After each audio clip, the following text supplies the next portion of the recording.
Pardon me. Holy cow. Hi, everybody. What's going on? It's me. It's NJChef, your Cosmic Dragon VTuber. What's going on, everybody? How are you? How are you? Hope y'all are doing well today.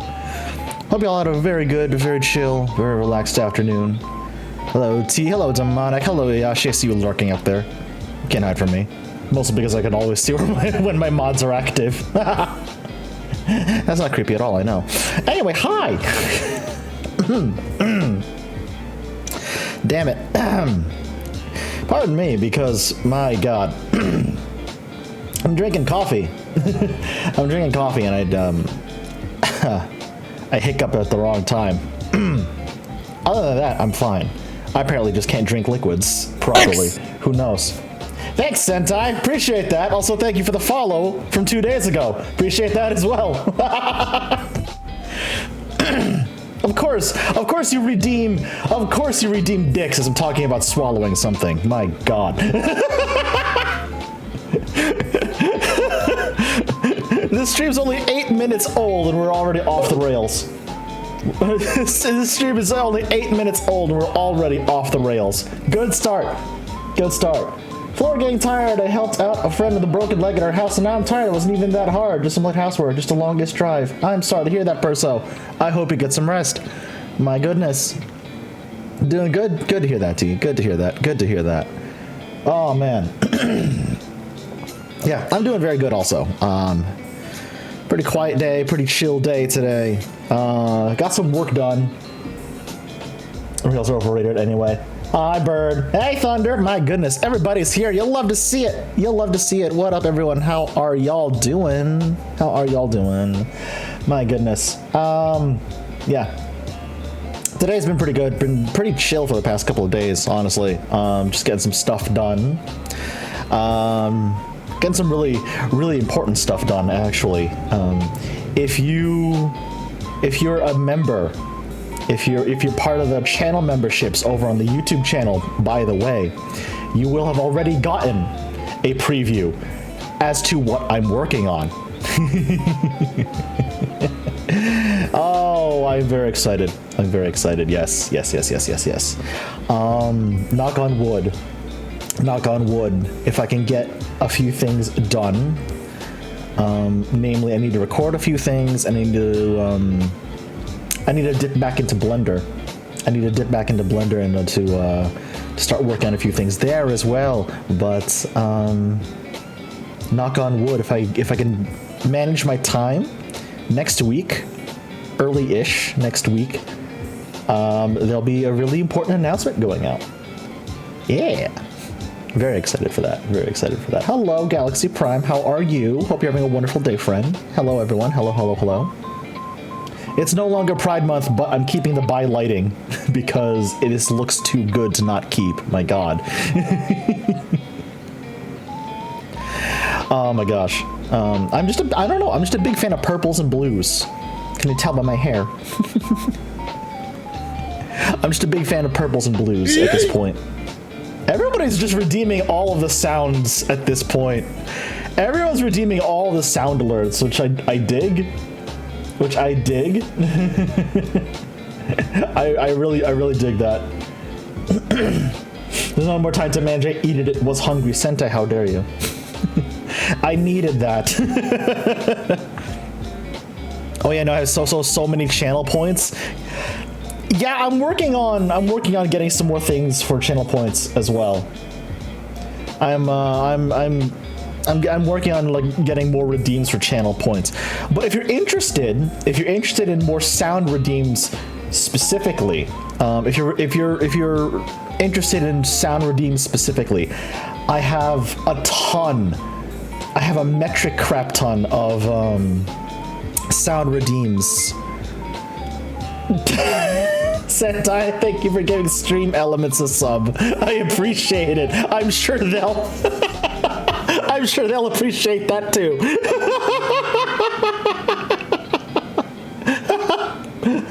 Beautiful. Beautiful. Yusuke, hello, welcome. Thank you so much for the first time chat. Welcome to stream. How are you? Hello, hello. Welcome to the Lair.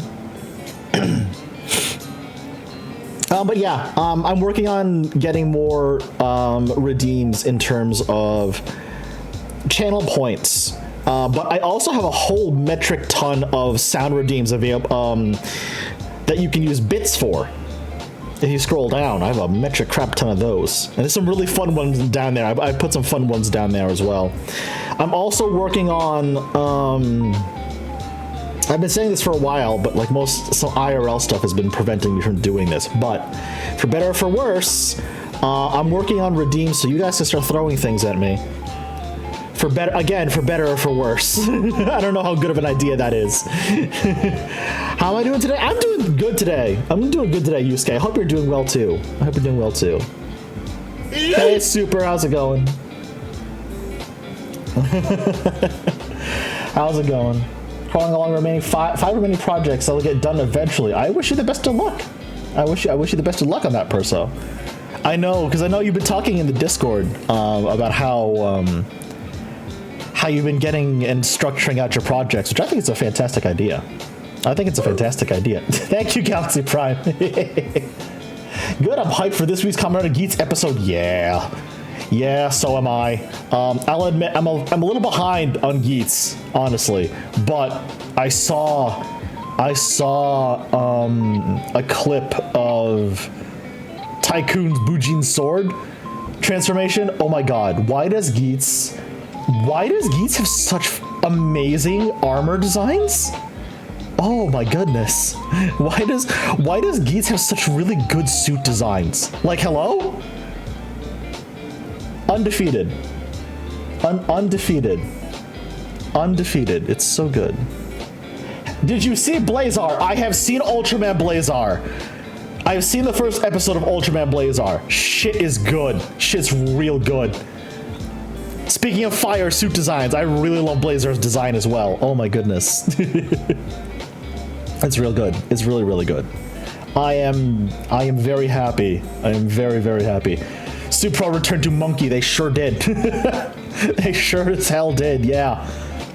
Oh my goodness. By the way, if you're not part of the Discord, definitely hop on the Discord. That Linktree link right there, we'll have an invite link directly to the Discord.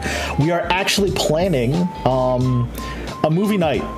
Not this weekend, but probably next weekend, because I know Thunderbird Prime specifically requested don't do it this weekend because he's out of town this weekend. But yeah, next weekend we're gonna do our first Discord watch along, or Discord movie night, and it's gonna be Shin Godzilla because A, I love me some Godzilla movies, and B, that is what a lot of the Discord peeps said they would like to see. So yeah, Sentai, you mentioned exactly what I was gonna say next. Y'all, did you see the new trailer for the new Godzilla movie? If not, I'm gonna show it to you anyway because holy shit, y'all need to see this. That's not the window Come on. There we go. That was not the right window I wanted you to capture. I hate when OBS does the thing. All right, y'all, this trailer literally just dropped an hour before stream. I need y'all to see it. I need y'all to see this because this looks amazing. Some people are saying it's in continuity with Shin, but it takes place in post-war Japan. I'm very excited. I'm very excited to see that, honestly. I'm very excited to see that. Did we see a folder where none of us were authorized to see, Chef? No, you just saw my OBS screen. You just saw my OBS screen. If you saw a folder, listen. If you saw a folder that I was working on earlier, they can have to end stream. Anyway, y'all seriously check this out. I'm real excited. I'm real excited to see this.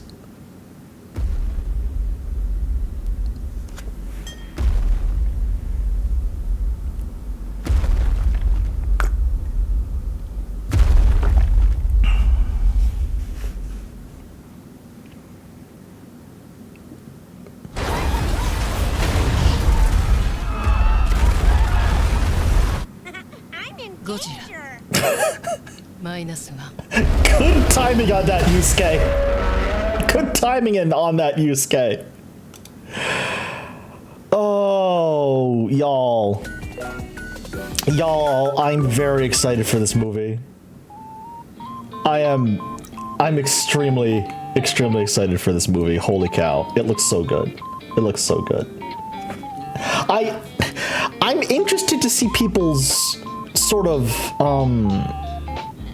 take on that, because like, yeah, I understand, like there's a real possibility this might be in the same continuity as Shin Godzilla, but like -1 is very clearly set in post-war Japan, like immediate post-war Japan. So I'm just like, what's the connection there? Not to mention the Big G looks very different. He looks very different. He looks more in line with like classic Godzilla. He looks more in line with like classic Godzilla rather than Shin Godzilla. So I'm real interested to see how they handle this.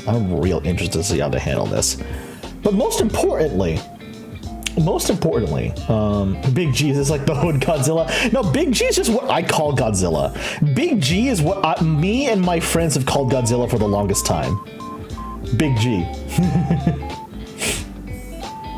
I just rewatched Pacific Rim last night, one of my favorites, so this feels like good kaiju timing. Absolutely, Bird. Yeah. So I'm thinking, again, join the Discord if you want in on this. Next weekend, that is going to be July 22nd. I'm leaning towards July 22nd, because the 21st I have something else planned entirely. But July 22nd, sometime, I guess sometime in the evening? Yeah, I think sometime in the evening we're going to pop on Discord and do a movie night for Shin Godzilla. Because the 21st, actually, no, I can announce this now. I can announce this now. It's my channel. It involves me directly.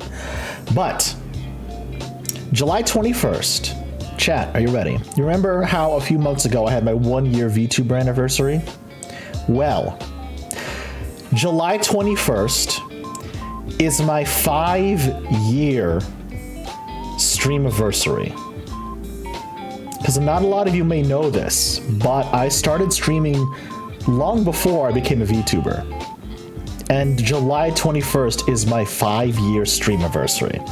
I will have been a content creator for 5 years as of next week. And all I'm going to say is that you better show up, because we've got some really fun things planned.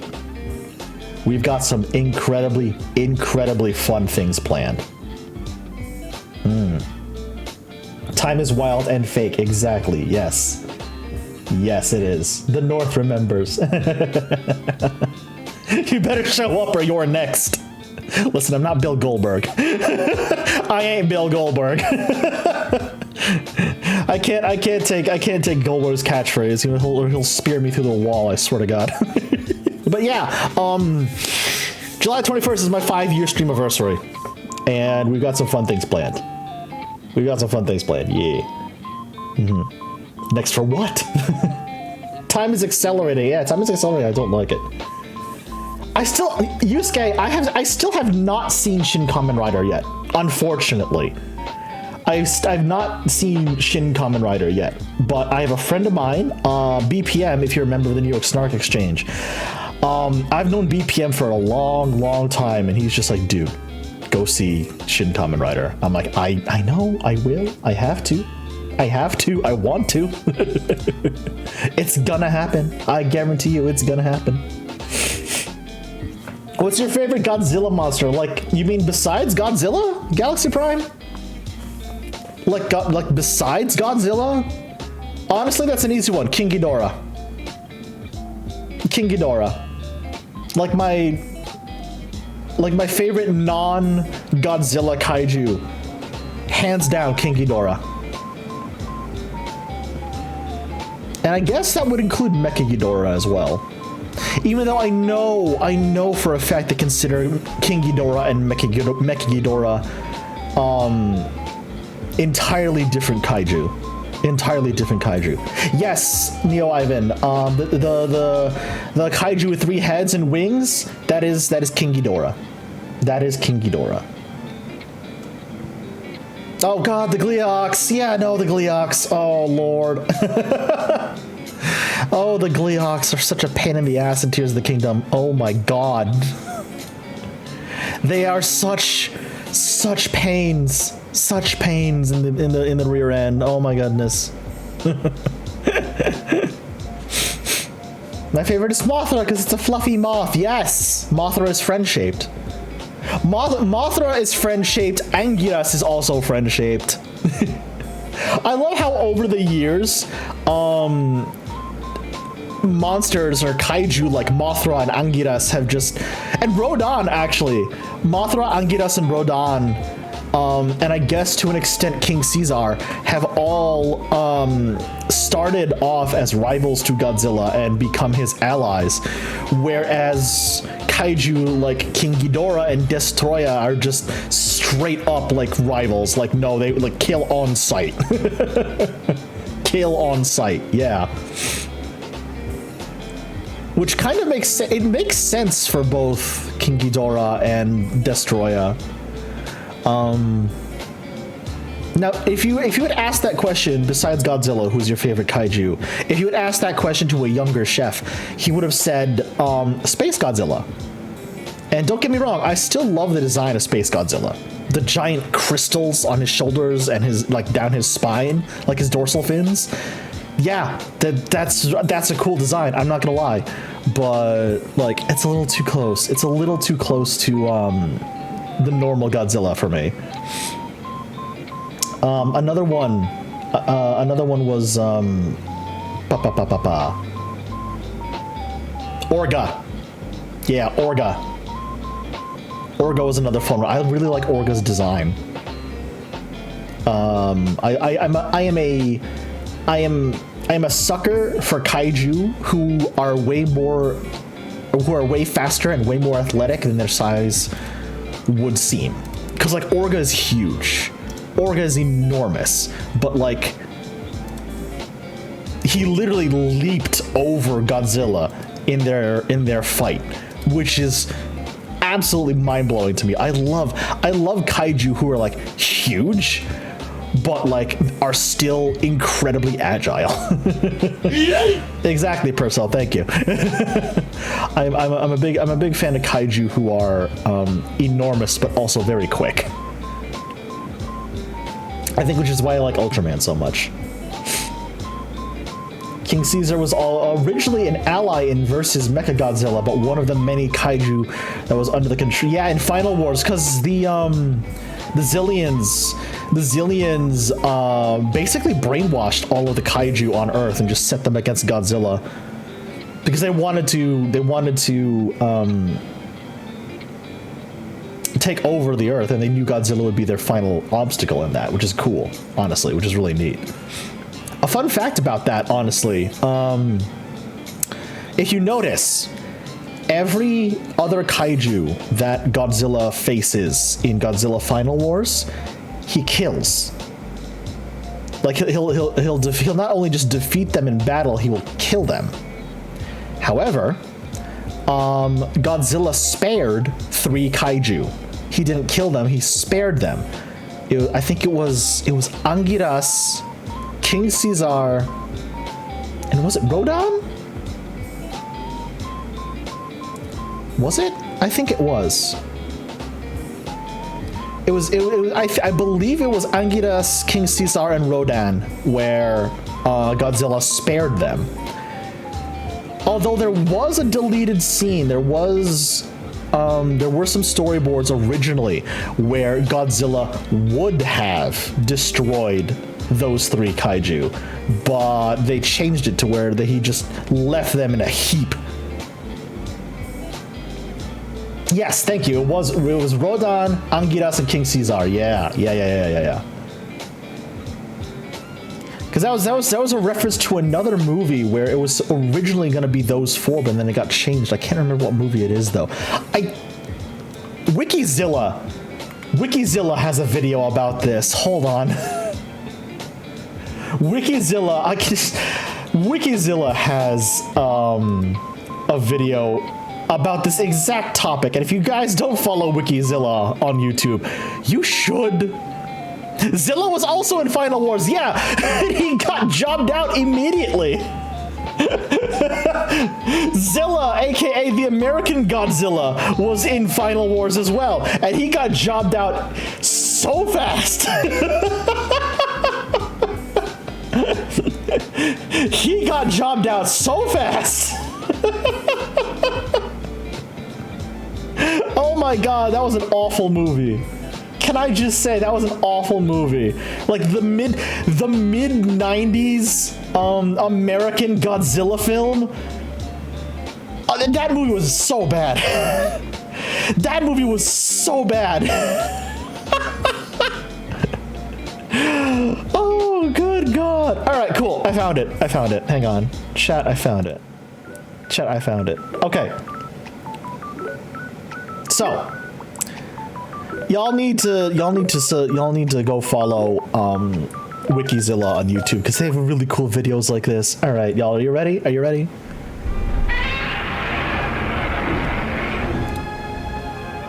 Hey Kaiju fans, I'm Cooper, and today we'll be taking a look at the lovable guardian of the Azumis, King Caesar. I love King Caesar's design, by the way. I love King Caesar's design. It's really good.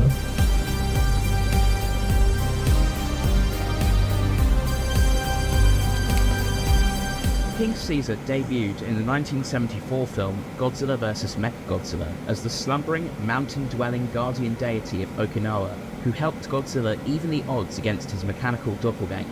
He was brought back as part of the ensemble monster cast of the Big G's 50th anniversary movie, Godzilla Final Wars. Yep, here we go. As a pawn of the Surgeons who coordinated with Rodan and Anguirus for a kaiju-sized soccer match. With his prismatic eyes and brick-like skin, anatomical drawings of King Caesar published in licensed materials over the decades disagree on whether he is an organic creature or an artificial one. For instance, this That's true, yeah. He looks like a dog mixed with a rabbit and a lizard. His body as being made up of golden There's a reason for his design. Body reinforcements, they'll go into detail about it soon, but there's a reason why King Caesar looks the way he does. Unleashed seems to concur, describing its version of Caesar as a living capacitor with internal batteries that run on solar power and the energy absorbed from the beams of his opponents. King Caesar's primary inspiration is the Shisa, after which he is named, guardian lion statues of Okinawan mythology said to ward off evil spirits. Toho SFX movies' authentic visual. It's actually supposed to be Shisa, right. King Shisa, yes. Based on Caesar in universe. Their connection is a little lost in translation, however. Toho originally went for the English name King Caesar before arriving on Caesar, taking advantage of the fact that its rendering in Japanese is only one character off from Shisa. Interesting.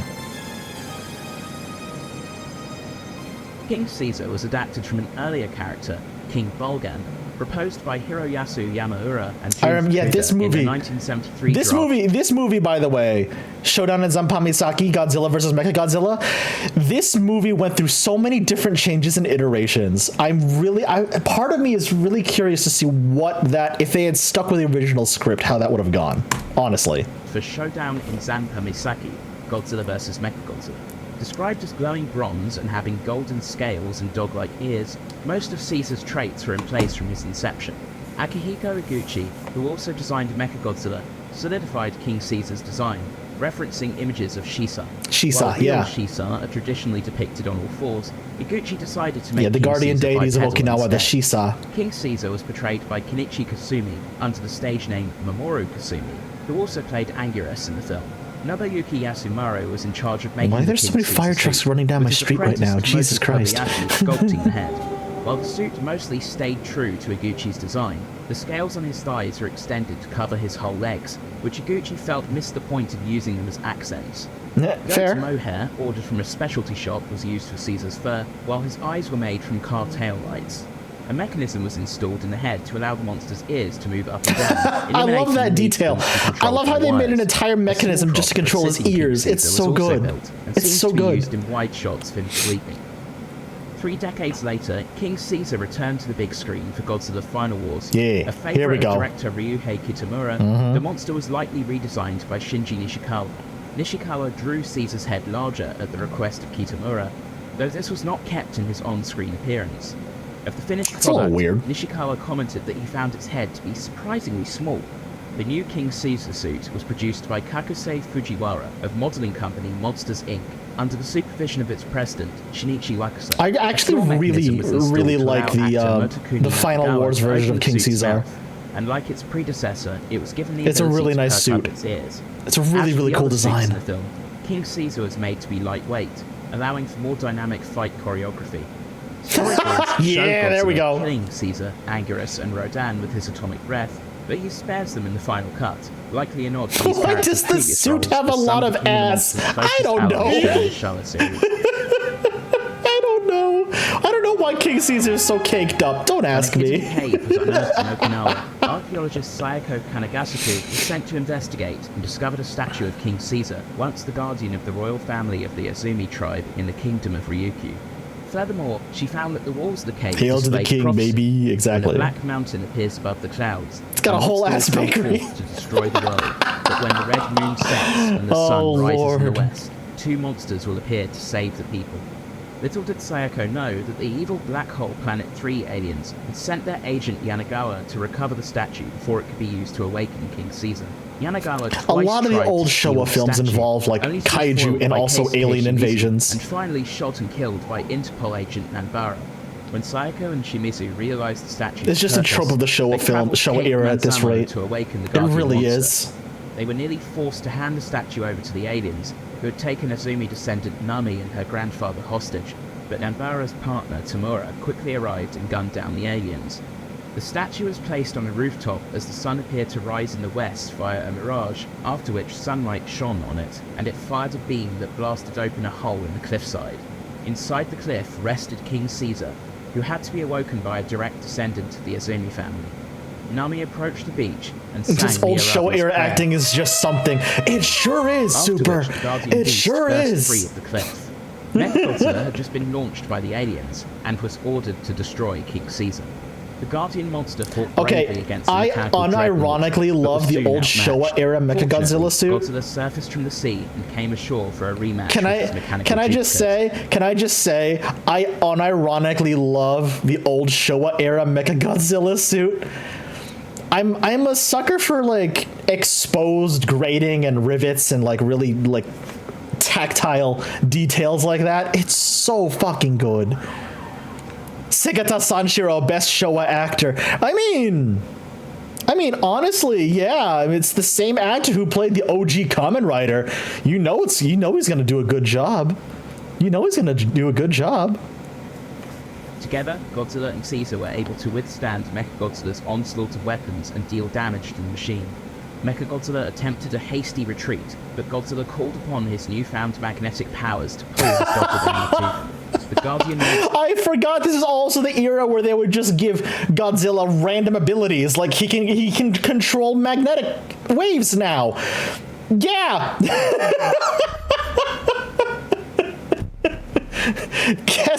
Guess what? He can control electromagnetic waves now, I guess, somehow. Don't worry about it. It just works. Godzilla delivered a series of strikes as Godzilla held Mechagodzilla still. With the machine helpless, Godzilla proceeded to rip its head off and destroy it. Mechagodzilla soon self-destructed along with the alien's base.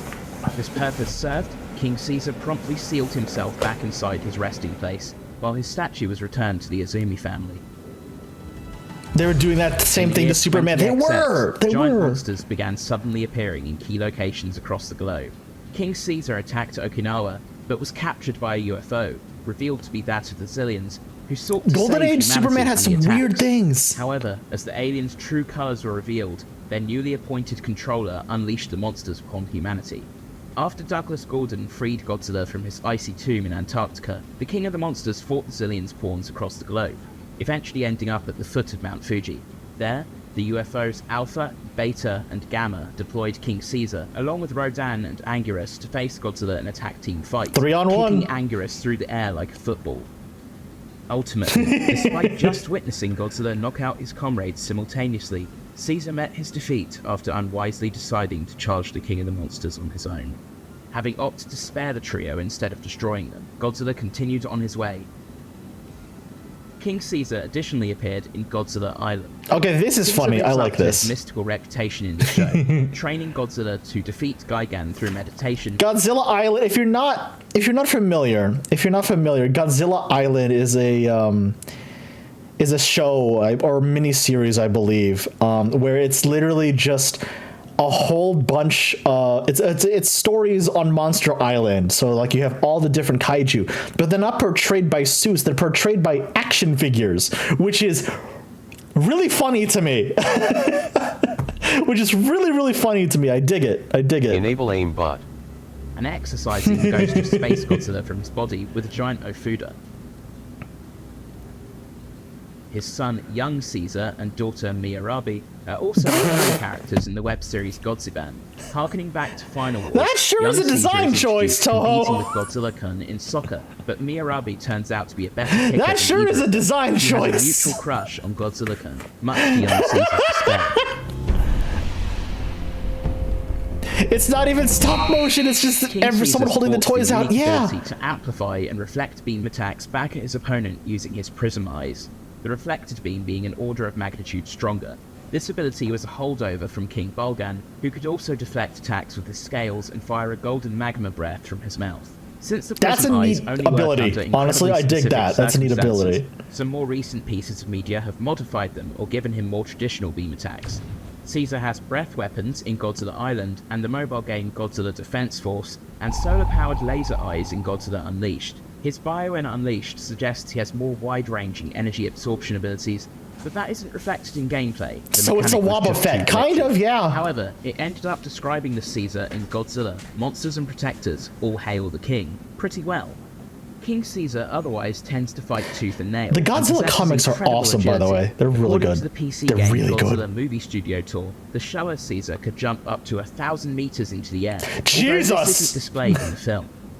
In Godzilla Final Wars, he leaps through the air and performs impressive flips off nearby rock formations. His signature abilities in the film are a tackle break and a scissor kick called the Flying Caesar attack. In Unleashed, he gains a slew of other acrobatic techniques. Look at including that! Look at roundhouse, that! lightning kick, handstand, scissor kick, and backflip. He See, can also I perform love kaiju that are massive, but are super, super agile. And I think that's why I like King Caesar so much. Oh my god, that rules. tail combo. Also, Kuronuma remarks during Godzilla vs. Mechagodzilla that Caesar could rouse other monsters too if he's allowed to awaken. In the English dub, this line is changed to We'll be in trouble if King Caesar brings other monsters to life. either way, this ability is never elaborated on. Liu Kang. He would be broken if he was in the WWE. A Yes. very lanky King Yes. Caesar appears in the monthly Shonen Champion manga adaptation of Godzilla vs. Mechagodzilla, intervening in Godzilla's second bout with Mechagodzilla at a pivotal moment, and destroying the Black Hole Planet 3 alien space himself. Aside from that, there's like a cameo in Ryu Hariken's Monster Warrior Godzilla story from 1990, and a couple of Godzilla comic strips around 93.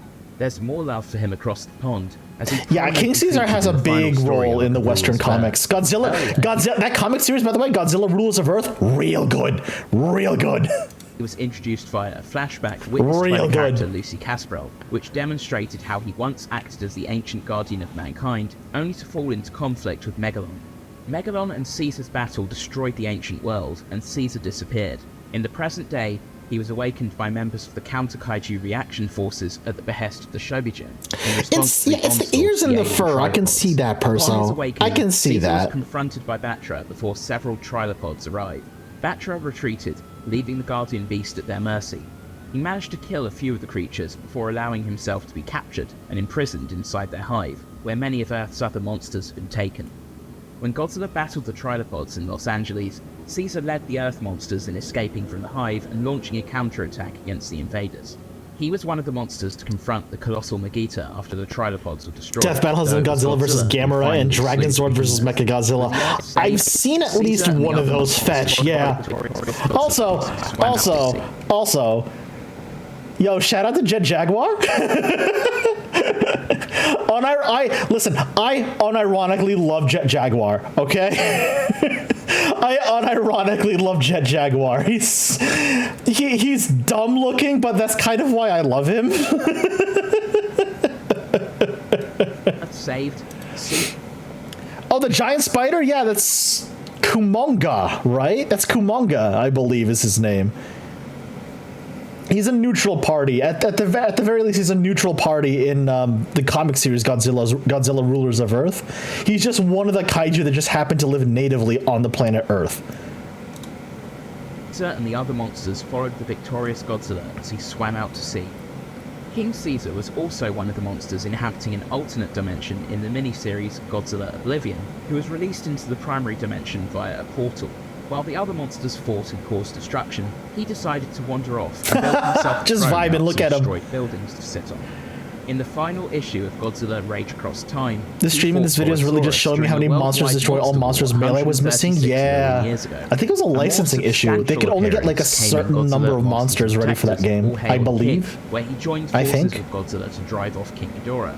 In a twist on the usual kaiju team-up, Godzilla and Caesar then began fighting as the two kids they were linked to psychically couldn't stand each other. It all That's ends cute. happily, of course. That's cute. Caesar isn't confirmed to be in the upcoming final installment of the Monsters and Protectors series, but you'll know once it's out. Caesar is part of a select group of trademark Toho kaiju who had 0 novel appearances until the Godzilla anime prequels came along. Yeah. In his case, he was in Project Mechagodzilla. Once the Guardian of Okinawa, he suddenly appeared to confront Megalon. Those Godzilla anime movies, by the way, I thought they were all right. Like Godzilla Earth, I thought they were fine. I thought they were pretty damn cool, honestly.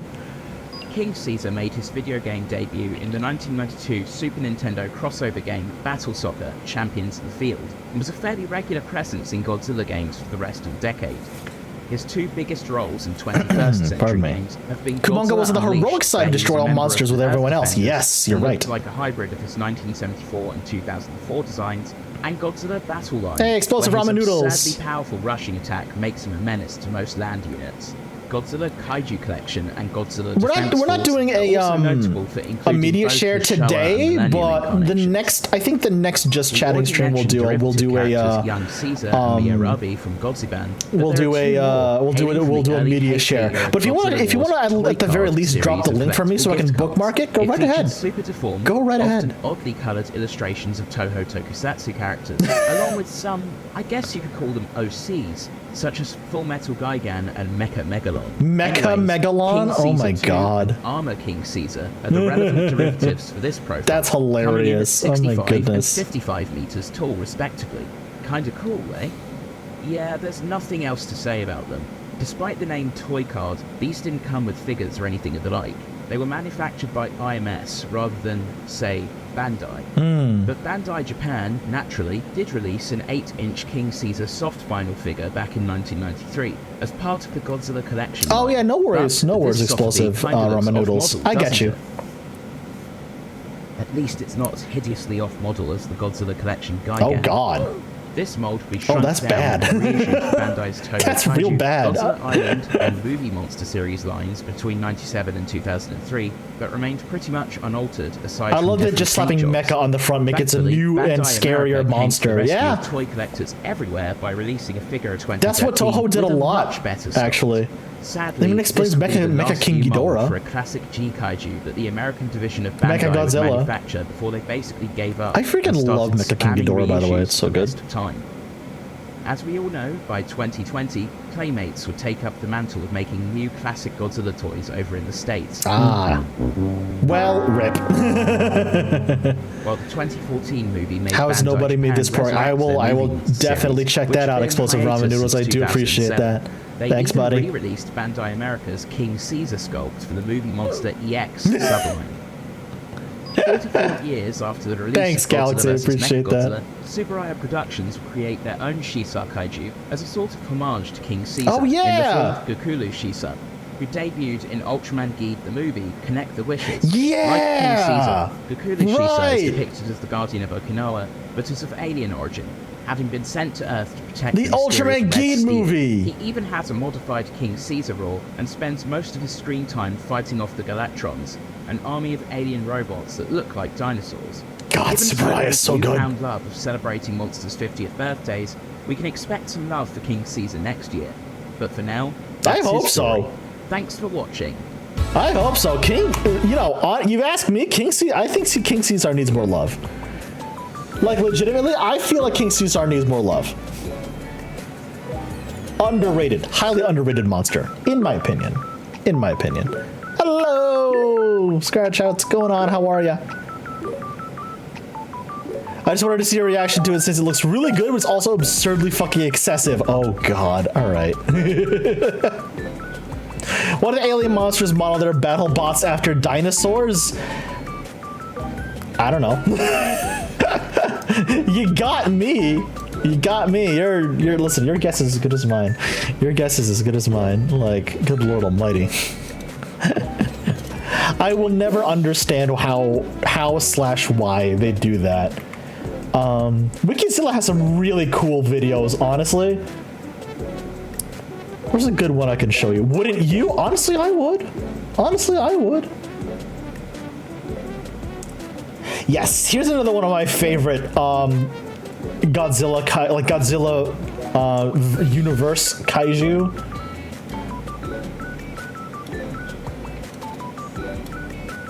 Here's another one of my favorites. I am a real big fan of Gigan. Oh, we'll do the Mothra Leo one as well, Sentai. Don't worry. If YouTube would work, hello. Let's try this again. Here we go. Yeah, we'll do the Mothra one. Don't worry. I'm Golden, and I'm presenting a revamped look at the cyborg monster that hijacked the return of King Ghidorah, Gigan.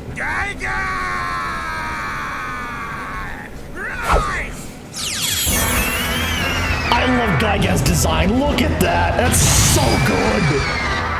That's so good. One of the only recurring villains of the Showa series, Gigan has remained a fan favorite since his introduction in 1972, thanks to his unusual design and his brutal, sadistic, and occasionally goofy personality. The first monster to make Godzilla bleed, he perennially acts under villainous orders. From the M-Space Hunter Nebula aliens in Godzilla vs. Gigan and Godzilla vs. Megalon, the Gorogas in Zone Fighter. Have you seen the Gigan Rex Web special? Yes, I have. Although It's his origins real are good. murky in most of his outings, It's real reference good. material occasionally describes him as a I love cyborg it. space I love dinosaur. it. What if Ridley was a kaiju? Has led to a huge I feel like number of Ridley would be appearances classed as in a kaiju. non-film Both media, Ridley some and of which Kraid actually would depicts definitely be him in a more kaiju heroic sized. light. Let's be real. They would definitely both be Special kaiju effects sized. director Teruyoshi Nakano Both Ridley wanted and Gigan Kraid, to be a 100%. richly colored dinosaur, and drew inspiration from the designs of the multi-layered Junihitoe kimonos worn by Japanese court ladies. Weekly Shonen Magazine illustrator Cyborg space Takayoshi dinosaur. Mizuki designed the monster. Listen, basing that its form on I think that migratory birds describes such as Gigan geese, pretty and damn adopting well. the sharpness of an eagle from his neck up. The beast That describes Gigan pretty damn well. Bolton from the Ultra series, as Oh, Mizuki I love frequently drew Bolton. Ultraman artwork for magazines. I love Bolton. The monster's signature visor eye was inspired by a pair of sunglasses worn by actor Yujiro Ishihara in 1959's The Echo of Love, which Mizuki had seen as a student. Gigan's name is Wait, what? Hold on. Did you know that the web special is a sequel to the Heisei series and the Goji that fights off Gigan Rex is Godzilla Jr.? Really? Yo, I didn't know that. That's awesome. Holy crap. Yo, that rules. portmanteau of a nickname for Ishihara, Nice Guy, and the Japanese word for goose, Gan, Guy Goose, Guy Gon, Gigan. Kaoru Mabuchi titled his treatment Sure, of the why 12th not? entry Sure. in the Godzilla series, Godzilla vs. the Space Monsters, Earth Defense Directive. Gigan, accompanied by fellow space monsters Megalon and King Ghidorah, would have been under the control of an evil alien brain called Miko. That's Godzilla Jr. Godzilla fucks? Control of the planet. Godzilla, Anguirus, and the ancient Incan idol Majin Tool opposed them. This treatment would also be followed by two more by Shinichi Sekizawa, The Return of King Ghidorah, and Godzilla vs. Gigan, The Return of King Ghidorah, which shuffled the monster cast and laid the groundwork for the final film. As a side note, the movie was produced under the technically, title Godzilla vs. King Ghidorah. technically, Godzilla Jr. is not Godzilla's biological son. It is, however, a younger version of, I believe it's a young version of Godzilla's species, what the Showa era continuity called Godzillasaurus, or Godzillasaurus, if you want to use the original translation. But yeah, yeah, he's Godzilla's adopted son, which officially makes Godzilla best dad. That reminds me of one of the two more novel, two-worded phrases I've ever seen in a published book. All right, Rich, what do you got for me? What do you got for me? Earth Defense Directive, as seen in cast and crew photos taken at the end of filming. Its title was not changed. He's also to Godzilla Rodan's vs. brother. Yes, Gigan technically, until yes. post-production. Gigan's suit was modeled by Nobuyuki Yasumaru, who took over as Toho's chief modeler in 1971. The suit's eye was made of acrylic resin, while the beak, horns, and sides were made using fiber-reinforced plastic, or FRP. Initially, the FRP components were cast solid. I'm not sure I can say it and not get banned on Twitch. Kenpachiro Satsuma complained he had difficulty Okay, fair. moving. Okay, fair. The suit's Okay, neck would fair. also be shortened and the fins sharpened, but only after the port attack scene was filmed. While Gigan was envisioned possessing yellow feathers, these were replaced with golden scales cast from the mold Chef, of it's King too late. You've Ghidorah's already scales activated the during Scaly's modeling fantasies process. just as planned. Gigan's buzzsaw could be replaced with a rigged piece, consisting of a wooden strip with blade pieces attached. Yeah, this could be fed through a remote-controlled motor mechanism, The which chest moved it up saw and down along blade. a gam, mimicking the appearance of a rotary saw at high speed. It's so a good. 3-shaku, or 90-centimeter long, scaled model of the monster in flight was created out of styrene, while a smaller 1-shaku model was used for long shots. Equipped with a mechanism to spray freon gas from either side of its wings. A giant model of Gigan's claw was also used to depict him swatting at fighter jets. It's got A new barrel-adjusted Gigan suit appeared in 1973's Godzilla vs.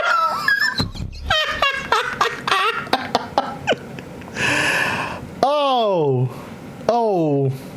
Part of me wished I never asked what you were gonna say now, Rich. Goddamn. Okay, moving on. Megalon, his own fighter. While Satsuma recalled that the 72 suit did was get simply warning, you modified did. between movies, You did. the Fair. second suit can be spotted under construction next to the first one in some production Why'd you install a photos. buzzsaw on your torso that can't be Shinichi safe? Sekizawa and Don't Jun worry about Fukuda it. Then wrote him into an early version of Godzilla To quote my vs. good friend Thunderbird Mechagodzilla, Prime, don't but worry he was about it. ultimately dropped. Hiroyasu Yamaura's rejected story, SOS Tokyo, Godzilla's suicide strategy, also called for him to team up with an alien robot named Kamelegon. Whoa. A Gigan suit was made for attraction purposes sometime during the early Heisei period. Heisei G-series suit actor Hurricane Ryu Hurricane borrowed the suit and shot photos of it in 1993. This suit, or a similar one, appeared in an Ultraman stage show at Hero Festival 96. Nice.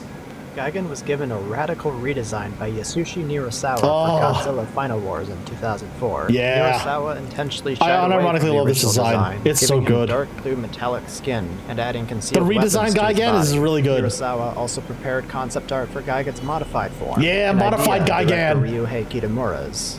With the monster was chainsaw portrayed by arms instead of the Kazuhiro blade Yoshida, arms. who doubled as the actor for Hedorah in the movie.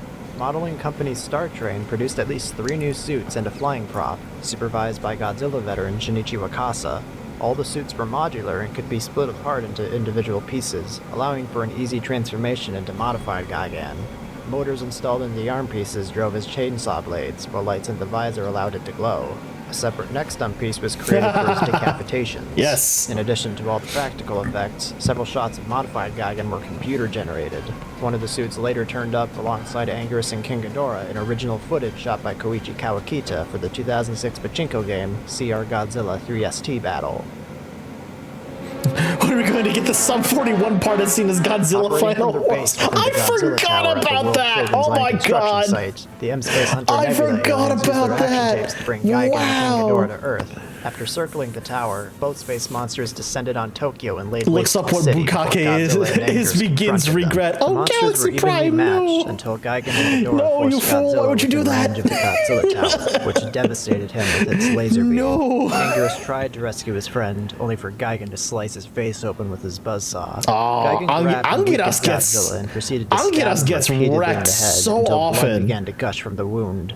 Just as it appeared the space monsters He's a would be tough boy, though. I victorious, love a band of Anguirus. hippies I was managed to destroy curious. the Oh, Godzilla no. Tower from within, incinerating Hopefully I the did not aliens miss the and their iconic action tapes. Godzilla versus The evil Charles alien Barkley kaiju fight continued recap. their offensive, but could no longer coordinate effectively. Godzilla and Anguirus exploited this opportunity and regrouped, successfully turning the tide against their foes. Both space monsters beat a hasty retreat back I from was, whence they yeah, came. Sentai. I was about to mention that as well. The M Space Hunter Nebula aliens are funny because they evolved from cockroaches on another planet. Yeah, it's, oh my god. Listen, don't worry about it. Showa era continuity is very weird. It's very, very weird. After the Seatopians lost control of Jet Jaguar and learned he had traveled to Monster Island to recruit Godzilla's help against their monster god Megalon, they contacted the M-Space Hunter Nebula aliens and asked for Gigan's assistance. The Nebulans obliged and sent Gigan to Earth once again, where he immediately broke a stalemate between Jet Jaguar and Megalon. Just as their victory seemed certain, Godzilla finally arrived to back up the robot, but soon found himself and Jet Jaguar trapped within a ring of fire created by Megalon's napalm bombs. As Gigan and Megalon mocked the heroes, Jet Jaguar took flight and lifted Godzilla out of the trap, to the two enemy monsters' great dismay. The battle raged on, with Godzilla and Jet Jaguar's combined might proving too much for Gigan, who quickly retreated and left his ally at their mercy. Right! Wait! I forgot this movie was the origin of the iconic Godzilla kick gift. Look at this. Left his ally at their mercy. Oh, forgot that this movie was the one that did that.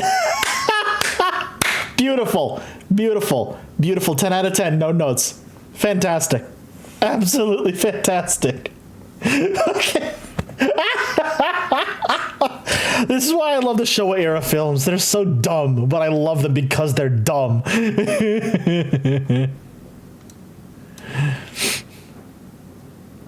The M-Space Hunter Nebula planet was almost exactly like Earth, but the humans, quote unquote, there destroyed the environment and killed themselves so the cockroaches of the animate of the planet would evolve into the dominant species. It's so dumb.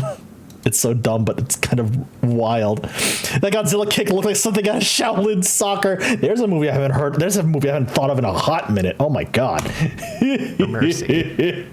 Gigan found himself under the control of the Garoga aliens. Oh, Zone Fighter! His claws with explosive charges. Following a Garoga scheme to trap Zone Fighter inside a junked car, Godzilla appeared to drive off the aliens, but was met with a Terror Beast missile containing Gigan. With an assist from Zone Great's Bolt Thunder, Godzilla saved Fighter and left Gigan for dead. Undaunted, the space monster miraculously revived himself. Free from his automotive imprisonment, Zone Fighter grew to giant size to engage the persistent cyborg in a final duel. Gigan detonated one of the charges on his upgraded claws against the hero's head, but Fighter was not phased for long. He quickly rolled away and destroyed Gigan's remaining explosive with his proton beam. After a flurry of blows, Fighter unleashed his meteor missile might attack. Gigan's Zone Fighter is a very interesting show. I'm not gonna lie. In the year 20XX, the Earth Defense Force discovered Gigan's mummified body in the waters off Hokkaido. Yeah. The monster shared much of its genome with the mutant humans who made up the EDF's Elite M organization. As explained by the Shobi gene, Gigan hailed from outer space and attacked Earth in the ancient past, only to be defeated by Mothra.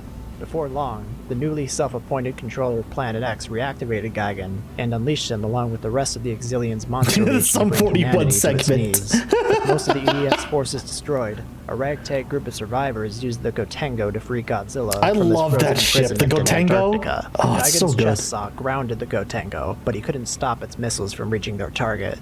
He confronted the newly awakened Godzilla, restraining him with his grappling hooks and dragging him towards his buzzsaw. The Big G retaliated with his iconic atomic breath, obliterating the cyborg's head. Watch your head, Gigan! Soon recovered and resurrected there him it as is, more powerful modified Gigan! And sent him to intercept Mothra before she could aid Goji against their ultimate weapon, Monster X. Gigan quickly defeated Mothra before joining Monster X and battling Godzilla. Though they both seemed to have the advantage, the Monster King dodged one of Gigan's chainsaw swipes, which accidentally hit Monster X. Mothra rejoined the battle and toppled both villains before re-engaging super, you read my mind, yeah. Launched two bladed slicers at her, which she nimbly evaded. Oh, Perso, don't underestimate Mothra. Mothra is incredibly powerful on her own. There's a reason why she's one of the guardians of Earth. Only for the bladed slicers to boomerang Don't underestimate Mothra. Mothra is very, very powerful on her own. Forward until the blazing Mothra flew into him and exploded, seemingly ending them both. The Showa Gigan possessed a laser-firing aperture on his forehead, which he frequently employed in publicity stills, but never on film. One of my friends said to me that Shaolin Soccer is like if Monty Python directed a martial arts film. Like that is the best summary of Shaolin Soccer I have ever heard. Like ESP or A Sixth Sense. but he later decided against it, stating that it doesn't fit a monster, it fits a human, or a superhuman. Yeah. Nonetheless, Mothra has never the lost a laser became fight against staple Godzilla Geigen's outside of arsenal in other GMK. media, Yes. inconsistently Yes, that's fired from true. the visor or the forehead aperture. He finally used it on screen in Godzilla Final Wars, called the Scattered Light Beam Geigerium Cluster. It took the form of a red energy blast that scattered into smaller bolts of energy upon reaching close proximity to a target. The Geigerium cluster visibly hurt Godzilla and made Mothra burst into flames. The alien released a short-ranged energy burst in the same vein called the Shotgun Burst in the Atari Gigan has Pipeworks so many games. abilities, it's Gigan wild. can fire a flamethrower from his mouth, as It's so showcased crazy. in 3 early mid-90s video games, Battle Legends, the Godzilla arcade game, and Kaiju Daikasen. So- Godzilla Movie Studio I remember Tour that, states Christy, this yes, was yet I remember another that. ranged attack the show I Gigan remember possessed, this. but never used on screen. Both series, Gigan could achieve flight at speeds of Mach 3 by Mach encasing himself 3, in a diamond-like okay. structure. The show Alright, Gigan could fly Gigan, through space alright. at Mach 400. In the Atari Pipeworks Godzilla games, Gigan is only able to fly for short distances and instead favors teleportation, which positions him behind enemy monsters. Gigan's most commonly used weapons were a pair of hooked appendages called hammer hands or hammer claws. He used these frequently to batter and stab opponents or slice through jets and buildings with ease. In Zone Fighter, they were tipped with single-use explosive charges.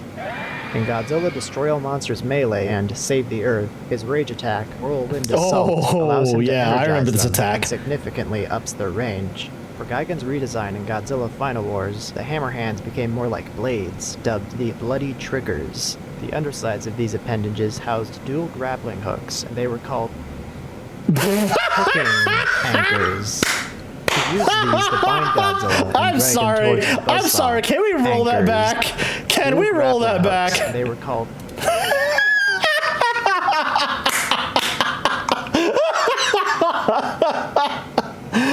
Oh, that is... Yeah. Yeah, somebody didn't quite grasp that. Moving on.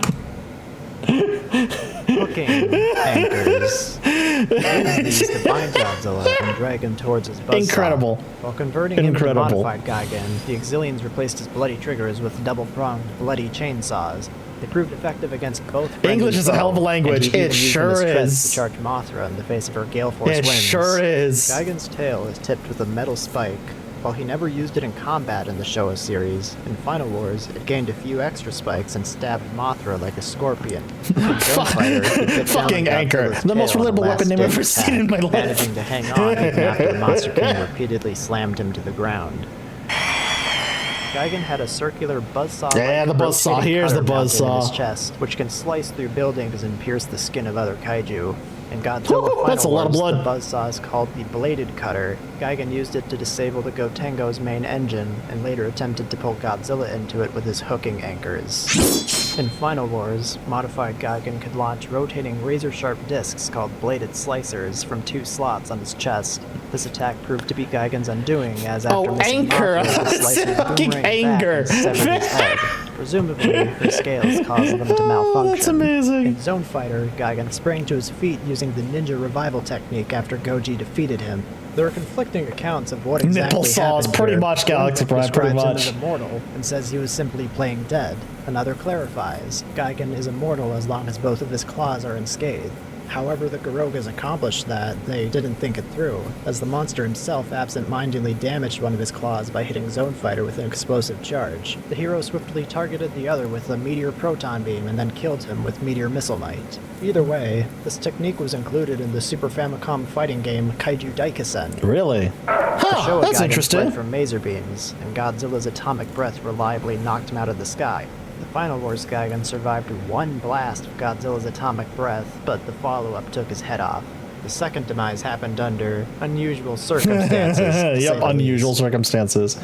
Enemies really need to avoid boomerang weapons that always seem to Gigan come has back and made a kill them. whopping True, 26 very true. appearances in Godzilla video games as of 2020. Gigan as well is as super several mobile game powerful. crossovers. Besides He debuted powerful, as a boss popular. in Godzilla Gigan is Monster of Monsters, super popular, where his extended honestly. chest saw made him a formidable challenge. Gigan was also a playable monster in the Atari Pipeworks trilogy. In the first 2 games and the PlayStation 2 version of Unleashed, he possessed his Showa design, while the Wii version used his Millennium design. Half a decade ago, modified Gigan made his gaming debut in Bandai Namco's Godzilla, becoming a playable character in the enhanced PS4 version.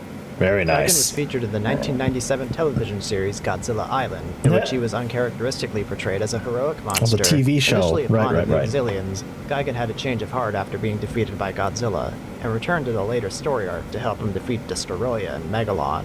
In his final appearance, he landed the killing blow against the shape-shifting monster Dororine. The alien has also made frequent appearances in the ongoing puppet series Godziban. In his It's such initial a cute-looking appearances, he series. terrorized the cast, only to fall into a hole dug by Baragon, which Anguirus quickly paved over. Since then, Will has doggedly tried to become his friend. Gigan has had more forms than the three rendered through the medium of film. The 90s collectible card series, Toy Card, invented Gigan Mark II and I'm sorry, is Full that Metal 2 Gigan, claws on each while arm TV for Magazine Gigan Mark showcased a II? Bandai Good God figure of almighty. The heavily armored armed Gigan, featuring That's a gun what- in place of a hello? scythe around the release of Final Wars. Godzilla Ruler of Why the would you Earth give marked the first Gigan time a Gigan gun? cycles through Wait his a movie minute. that's on screen. Or on page. What? There was bio from the instruction manual of the Why Wii would you version give of Gigan a Godzilla gun? Unleashed does That's state it was overkill. upgraded using the That's latest overkill Warthog even for technology, Gigan. referencing the previous 2 games using the Showa look.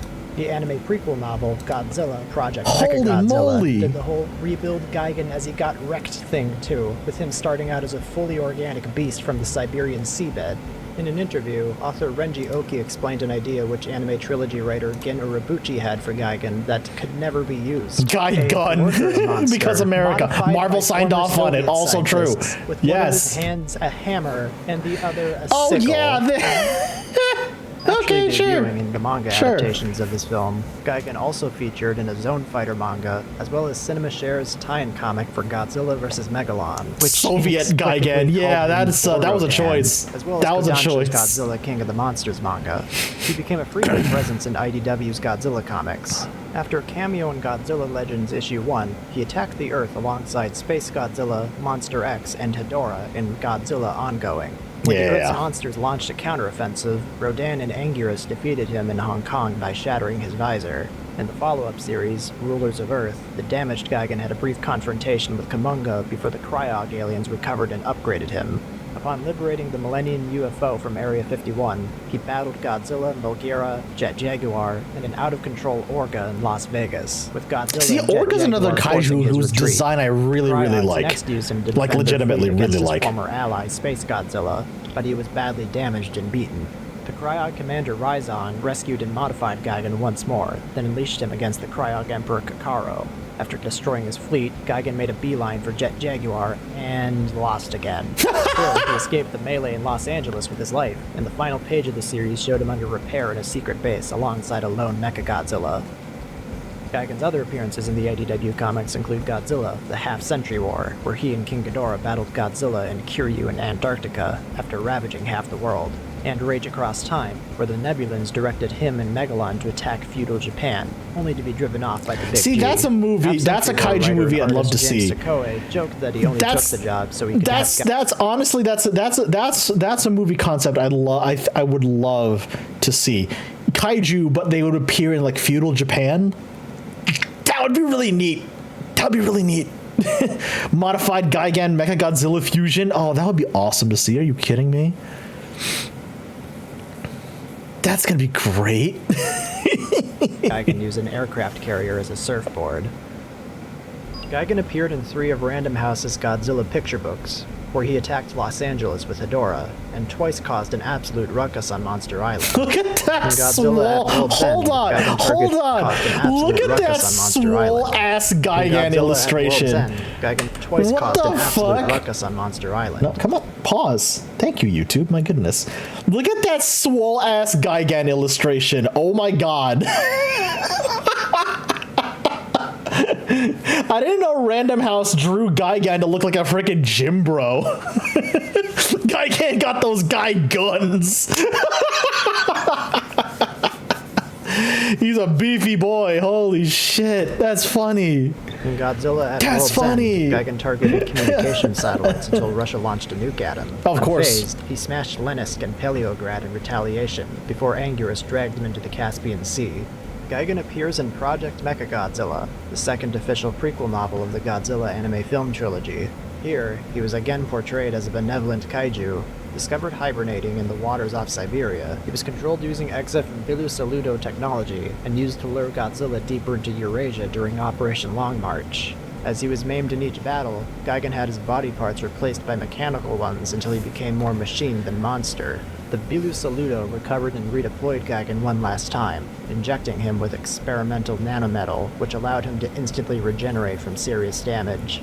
It was no use. The anime Godzilla films are wild, Gigan y'all. with a particularly powerful Are blast of absolutely atomic wild. breath, after which a medical officer named Michael N. Hunter vowed to return one of his scales to Siberia to honor his sacrifice on behalf of mankind. That's all we have for Gigan. Thanks for watching. Hey, Golden. While you're still here, mind telling us an... Gigan is just Darth Vader without the "I am your father." Kind of? Kind of? I guess? Was that Tom Selleck? I don't know who that actor was, but yeah, he kind of looks like Tom Selleck. I'm not gonna lie. I'm not gonna lie. Oh man, I wasn't expecting to watch so much good Mecha or Ricky Zilla today, but yeah, where was the other one? Oh right, Mothra.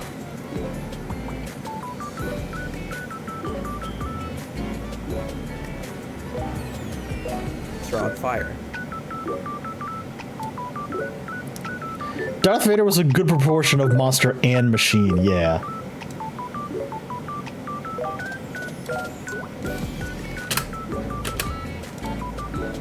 Oh god, YouTube is giving me trouble today. YouTube, and to an extent Google gave me trouble earlier, but for an entirely unrelated reason to stream. In 1995, Toho brought their Godzilla series to a temporary close to clear the way for the TriStar reboot. But as anyone who stayed through the end credits of Godzilla vs. Destroya found out, the company wasn't taking a break from kaiju. After helping Godzilla record the highest ticket sales of the Heisei series in 1992, Mothra would be reborn with beams. So many beams.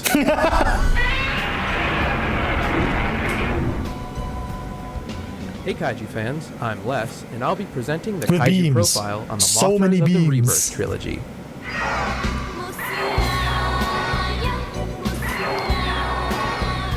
Mothra, again, is one of my favorite kaiju. Mothra's really cool. Like, legitimately. You heard beans! Oh god, super. No, but yeah, Mothra's really cool. Mothra's great. Mothra's great. Mothra Leo starred in Mothra the cat three hybrid Mothra movies Mothnia. released from 1996 to 98, defending the planet Beautiful. against Des Ghidorah, Beautiful. Ghidorah, and King Ghidorah. His mother battled alongside him in his first movie. Yeah, to safety Mothra as her final Leo. act, while the primitive Mothra came to his aid in the third movie. Set in its own continuity, apart from any of Toho's other kaiju eiga, the Rebirth trilogy leans into fantasy and takes on a more lighthearted tone in comparison Yeah, because to the Heisei technically Godzilla this series. isn't the OG Mothra. This is her son, quote unquote, Mothra Leo. And like the video just mentioned, it takes place in a continuity that is entirely separate from the Heisei Heisei Godzilla / Heisei Kaiju line, which I really wish they would connect this somehow, because as you'll see, Mothra Leo, kind of OP. Aside from Kind Taro of in wildly Godzilla OP. Tokyo SOS, Leo is the only known male Mothra on film. He has feathery antennae, which are generally only found on male moths, and a deeper roar than his mother. The Godzilla Defense Force Codex also refers to Leo as Mothra's son, though only in the English version. Of course, what this means in a species that reproduces asexually is less than clear. Worth noting Yeah, is that in exactly. the film's international English dubs, Mole and Laura use different pronouns for Leo in every movie. Faster than its mother. The caterpillar became a Mothra and received Yeah, the her powers Rebirth of from the Mothra 10,000 trilogy is its own tree. species, not a reincarnating, like, yeah. Because, like, the OG Mothra, the OG Mothra is literally like a spirit who, like, In reincarnates Japan, to Leo is protect the typically world, only which is why referred to she's as squared off Mothra, against or Godzilla so New many Mothra times. to distinguish him from his mother. Mothra Which is Leo why also originated as a fan name the in OG West, Mothra taken has the from a moniker song of the same Queen name, of the Steve Elias Mothra sang as he monsters. cocoons in his first film. Due to its overwhelming popularity, this name has since been acknowledged by official sources in both the States and Japan. Yeah, Mothra Also, Leo. in Godzilla Island, Leo's larval form is called Child Mothra, and his mother, Parent Mothra.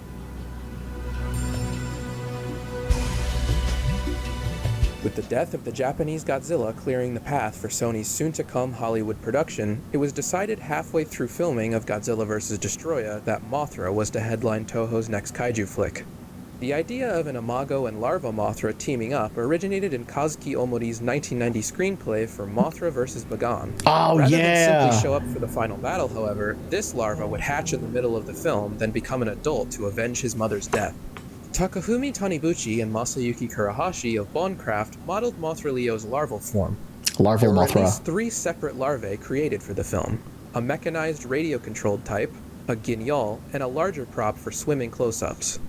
As special effects director Koichi Kawakita was dissatisfied with the movement of the larva from 1992's Godzilla vs. Mothra, he requested that the new mechanized prop be able to move its body in a wave-like motion akin to a real caterpillar. Kawakita That ordered checks, an internal yeah. mechanism It's for it because you from pretty Neuron, direct a echoes company in some specializing Persona, I in suspect, mechanical based on how modeling. much they It was built thought they with could a get gimmick away which with it, allowed or different possibly parts just of its using body to similar move things up to and down inspire them. Also independently through true, the yeah. expulsion of I can see compressed that. air inside of it.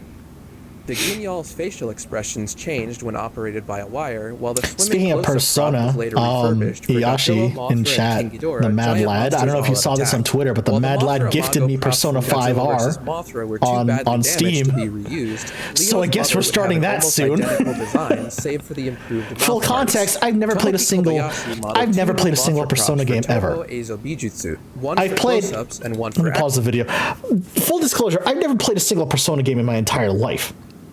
I've played a Shin Megami Tensei game before. I've played like Digital Devil Saga is still one of my favorite games ever in that series. I've never played a single Persona game. So P5R is going to be my first Persona game ever. When are we going to be starting that? Soon. Soon. Definitely soon. Definitely soon.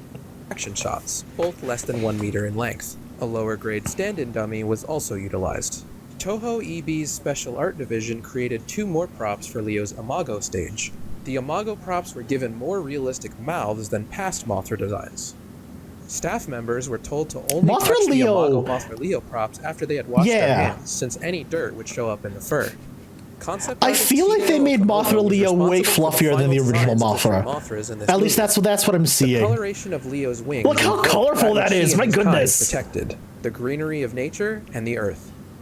Rebirth of Mothra That's 2 so used cool the same looking. Leo props. Honestly, I They really were like slightly this modified design. and repainted in order to portray Leo's new rainbow form. The main prop's wings were detachable and could be swapped. Okamoto had drawn up wing patterns for Male Rainbow moths tend to be Mothra, fluffier anyways, which that's didn't also quite true, live up to Perso. the Yeah, Rainbow yeah. moniker as much as what the crew ultimately created. Hideo Okamoto, Minoru Yoshida, Shinji Nishikawa, and even Heisei Godzilla suit actor Ryu Hariken all had a Oh, hand in the look wow. of Aqua Mothra. The design that won out, one of Yoshida's, balanced features of insects and dolphins with the wings of flying fish. The Illusion Mirage Aqua ability Mothra used to defeat Oh, get Dara ready was for not part of the when we get to the screenplay, but abilities was section of inserted by the Mothra time the Leo. Oh, storyboards hold were on to made your in order butts, to set chat. the fight apart from that of the previous Hold on, film. hold This was on. Kawakita's way of finally realizing a battle within a monster's body. An idea he first came up with for the scrapped 1991 Micro Super Battle Godzilla vs. Gigamoth and continued promoting to Toho for the next 2 years. 2 props were constructed of Aqua Mothra for the second film.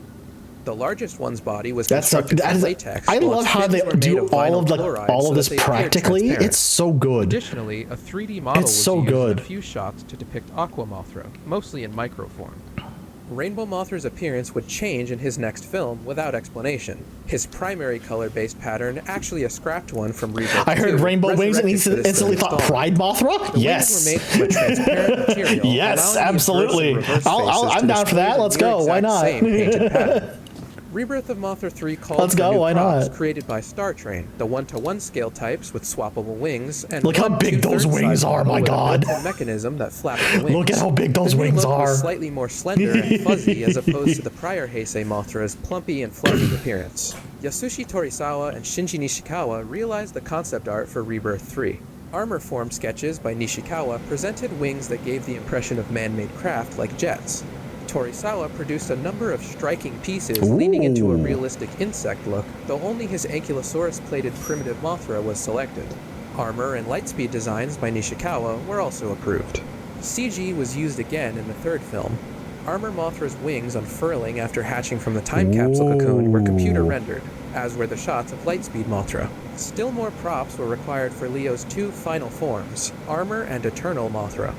Different color palettes and wing shapes were considered That's for so Armor Mothra neat. before the final radio-controlled 1-to-1 prop opted for wings composed of a single piece with pointed tips and a silver, blue, and orange color scheme. The antennae I like that initially color sprouted combo. Fur, but these I were really like removed that before color the start of combo. Shooting. You might have never noticed it, but Armor Mothra does have legs. They're tucked into the chest armor. Huh, that's one more cute. thing. A Rainbow Mothra prop was accidentally destroyed during filming. The culprit was the thinner used to create the primitive Mothra's silk, Oh, no. which somehow ignited and set Rainbow Mothra on fire. Oh no! Once they put out the blaze, the filmmakers retrieved another model and shot the scene again. Well, yeah, no, the Mothra Leo's For wing hundreds designs of are millions so of good. years since the beginning of life on Earth, world peace had been presided over and maintained by the Mothras. Coexisting alongside a civilization of small humanoids known as the Elias and the fairy Mothras on the paradise-like Infant Island, these guardian deities protected the planet from two three-headed space monsters during the Cretaceous period. Yep. The young King Ghidorah's invasion 130 million years ago was thwarted by the time-traveling Rainbow Mothra. 3 primitive Mothra larvae arrived and covered him in silk, saving him from the brink of death and preserving him through the ages. That works. Des Ghidorah's arrival Yeah, there he is, 65 Des million years ago, Ghidorah. on the other hand, was more catastrophic. When the super space demon beast Des came close to Ghidorah. wiping out all life on Earth, the Elias dispatched the Mothras from Infant Island. After 3 days and 3 nights of grueling war, defeat befell Des Ghidorah. Left with no other recourse, the Elias utilized the power of their seal, indispensable to the prosperity of their race. Honestly, to Des confine the Ghidorah, demon one of the beast. more powerful In the end, their incarnations numbers of dwindled, King Ghidorah. as Like, did the divine legitimately. moths. In the present day, only Fairy, the 3 Elias sisters Mole, Laura, and Belvera, and the parent Mothra remained. As for Leo himself, he's the result of red and blue particles of light released from his mother's body, coming together and forming a giant egg. Not exactly how I recall the birds and the bees. Maybe it's supposed to be metaphorical. Oh, and this Yeah, is that's the how that first works. and so far only Mothra egg-laying scene ever actually shown. Anywhere. Interesting. Despite Mole's insistence that it was too early to be born, Leo, imbued with a strong will, burst out of his egg, ready to come to his mother's aid. Oh, Galaxy, I totally agree. Yeah. That's why I name any Vulcan I raise in At the end of the Pokemon, I will 20th name it century, Mothra. The last Mothra spawned an egg, ensuring that her guardian race would live on, and ready to spend her final days in peace. Her priestesses, Mole and Laura, sensed the site director of a logging company removing the seal of Elias Oh, from no, you Hokkaido fool. forest. Their evil sister Belvera soon seized the seal and used it to awaken the space monster Des Ghidorah, who Mothra and her kin had locked away 65 million years ago. Left with no other option, Mole and Laura called upon Mothra to battle Des Ghidorah. She caught him by surprise, but was clearly outmatched. Responding to his mother's distress, Leo hatched from his egg and joined the fight. But his Yeah, webbing larva could only Leo's small briefly 'cause he hold came out him of his off egg the too back, early. and I Mothra had to come know. to his rescue. Even working in tandem, they couldn't stop Des Ghidorah, so Mothra tricked him into firing on a dam. As the waters washed him away, she carried her son out to sea, but soon succumbed to her injuries. Leo could only watch as his mother sank beneath the waves. He traveled to Yakushima Island to metamorphose, building his cocoon around the 10,000-year-old Jomonsugi tree. Hundreds of multicolored moths emerged from his cocoon before coalescing into Leo's imago form. The unique greenery in his eyes and wings That's resulting some from really the influence of the cool- Yakusugi cedar. He flew to Hokkaido That's some for a really rematch cool with Des Ghidorah. This eye time designs. he had an overwhelming edge in speed, firepower, and even raw strength, and put the three-headed monster out of commission with a Shine Strike Buster. Mole and Laura used the seal, which they had regained from Belvera with the help of the site director's children, to trap Des Ghidorah once more. Leo restored the forest. Oh yeah, no, I know it's supposed to be Des Ghidorah, but like, returning home I to think Infant every Island. source I've seen pronounces it as A year Des later, Mole Ghidorah. and Laura summoned Mothra Leo to battle Dagara, That's what I'm- created by the ancient I civilization feel- of like Neil every Conard. source, He was every infesting video the I've seen Okinawan pronounces waters with Des toxic Ghidorah. starfish called Barem. Barem, Leo's yeah, sparkling yeah, pile yeah. load seemed to give him the advantage, repelling a vicious sneak attack from Dagara and driving him Dagara is deeper and another deeper into really the cool ocean. But kaiju from there, design. he Also, unleashed a hi, Antiseptic Guy. thundering Hello, toxic hello. crimson vortex Welcome to the covering Lair. How Leo are and you? Barem. Mole and Laura tried to dislodge them with lasers from their hands, but there were far too many. Dagara tackled Leo into the Nilaikanai pyramid, felling a statue, and dragged him underwater. The remaining statues imbued Leo with a temporary burst of strength and fired on Dagara, burying him under rock. Leo managed to surface and collapse on top of the pyramid. Sprouting 2 new shoulder cannons, Dagara soon renewed his attack on Leo from underwater. The statues granted him another burst of energy to knock Dagara back.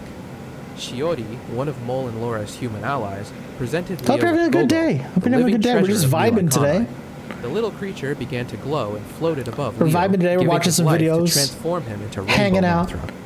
Dagara talking about was my no love of match all for this things new kaiju. form, his rays reflecting off an invisible shield. Yeah, there's Rainbow Flying Mothra, low there's to the Pride water, Mothra. Look at cleared that. a dry path for the humans to run to shore. Dagara retreated underwater. The fight with This time Dagara his is so opponent fun because he followed spends him, most of it shifting running into away from Aqua Leo in Mothra. terror. Yeah. After a withering barrage of beam attacks, he changed into a swarm of smaller Mothras and swam inside Dagara's mouth, ravaging him from the inside. Reforming outside Dagara's body, he lifted the motionless monster out of the water and dropped him on top of the pyramid, setting off a tremendous explosion. As flames consumed the pyramid, Mothra transformed it into water and collapsed it with a single slice of his wing. Wow. King Ghidorah, a space monster who invaded Earth 130 million years ago, Oh, here we go. returned in a Yep. meteor and began abducting children across Japan. King Ghidorah's Rainbow back. Mothra challenged him before he could feed upon them, but an invisible barrier around Ghidorah blunted the impact of his rays. Ghidorah returned fire with his gravity and anti-gravity beams, badly injuring him, then stomped him into the ground. Mothra was helpless as Ghidorah threw him into the air and sent him flying with another volley of gravity beams. Maul and Laura tried to distract him, only for him to place Laura under his control. After she tried strangling Maul, she fell into Ghidorah's dome. Recovering from the battle, Mothra told Maul that the only way to defeat Ghidorah was to travel through time back to his first attack on Earth. when Time he travel was shenanigans. significantly weaker. King Ghidorah Maul cannot sang just to power his journey as he cannot shifted into his escape Aqua time Mothra travel form, shenanigans. Lightspeed Mothra, but at the cost of her life. Mothra quickly found the younger Cretaceous King Ghidorah, and as he rained down attacks, the Ghidorah in the present began to feel pain. One cross-heat laser rainbow blasted off part of Ghidorah's tail, and an alarmed pair of dinosaurs watched it burrow underground. But the younger Ghidorah was still a formidable opponent, and his fireballs began to wear Mothra down. In the present, Maul's ally Absolutely Shota told Laura that time her travel sister's last shenanigan request was for her to craziness. help Mothra, and she returned to her senses. As he neared death, Laura's song imbued him with strength. He paralyzed Ghidorah with Excel Shining Field rainbow powder, then carried him into the active Mount Fuji. In the present, Ghidorah and the dome both vanished. As Laura and Belvera mourned Maul, 3 primitive Mothra larvae came upon the fallen Mothra and cocooned him with their Excel strings. Suddenly, Ghidorah burst out of a meteor in the present again, having regrown his body from the tail Mothra shot off. Ah, As Laura yes, and Belvera of course. bravely battled Ghidorah, Mothra's cocoon burst out of a hillside and opened to reveal his new form, Armor Mothra. Ghidorah was completely outmatched, his gravity beams useless. After slicing one of his wings off, Mothra energized himself and flew through Ghidorah, causing him to crystallize and explode. Mothra shed his armor, becoming Eternal Mothra, and combined his power with the Elias Sword to revive Maul. With the dome gone, the abducted children rushed to be reunited with their parents. It basically was They a waved Scrander attack. goodbye You're right, to the Sentai. Yeah, Elias and absolutely. Mothra. Before Rebirth of Mothra 2 premiered, Mothra Leo began crawling around the small screen on Godzilla Island. His mother battled the likes of Batra, Destroya, and a giant Exilian laser cannon in the early episodes. Leo was primarily a background character until the 6th story arc, which saw his mother sacrifice herself to drop Hedorah into a volcano. Oh, yeah. Leo emerged from his cocoon months later when Hedorah returned, and helped Godzilla dry him out with red antennae beams and wing lightning. In the 15th story arc, he fought Godzilla to a draw in defense of his newly hatched sibling, who had been corrupted by Batra. They ended up joining forces again to defeat the Black Mothra, then brought down Megalon and Destroya.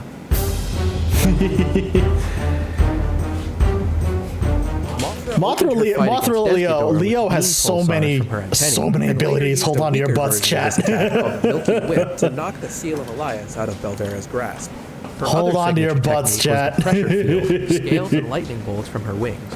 Unlike the Heisei Mothra, her scales did not redirect Des Ghidorah's rays. She could also shoot lightning from the top of her wings. Listen, Beyond Bird, beams, don't Mothra question had it. a number of tricks I mean, for question it a close-quarters little combat. bit, but yeah. She could increase her flight speed That's- to Mach 80 that's- with that's- flash that's what that dash, ability discharge was energy called, from her yes. body with direct impact, and channel electricity You know what? through her claws with the I stun trigger. rescind She what could I said. also Question it lift up all to you want. 20,000 Question it metric all tons. you want. That brings us to Leo himself. He and his mother were both highly intelligent and possessed psychic powers. As a larva, Leo had 2 forms of attack: the petite railgun, a blast of Petite blue-green energy railgun. fired from his underbelly, and Excel strings, which had a Petite rainbow railgun. aftershock. That's the primitive cutest Mothra name could for an also stick attack its webbing, ever. I but love luckily it. for Rainbow Mothra, theirs had no aftershock. I've consumed Anyway, enough while Japanese Leo media was that I'm powerful not enough to surprised, get just Des Ghidorah's disappointed. attention in Fair. his larval stage, Fair. His limited durability meant he needed his mother's help to survive the encounter. While his fake reflection technique allowed him to blend in with the My forest little for a rail, while, Desghidorah's my little flames railgun exposed him. relativity is He could magic. swim Oh at my god. 130 kilometers per hour, dropping to 40 to 60 kilometers per hour on land, while the primitive Mothras Yeah, no worries, traveled T, at I a get you. sustained 60. Lurk away, my friend. So Lurk vast away. was Leo's arsenal as an imago that he only used 2 attacks against both Desghidorah and Dagara, his signature cross-heat lasers and the Excel Shining Field. Like his mother, he combined the latter with lightning bolts from his wings. His petite railgun upgraded to the sparkling pile load, which sent Dagara flying through the air and vaporized huge swaths of ocean. He made Desghidorah's life miserable with a sparkling pile load variant, and by transforming into a swarm of crystal Mothras, an illusion mirage.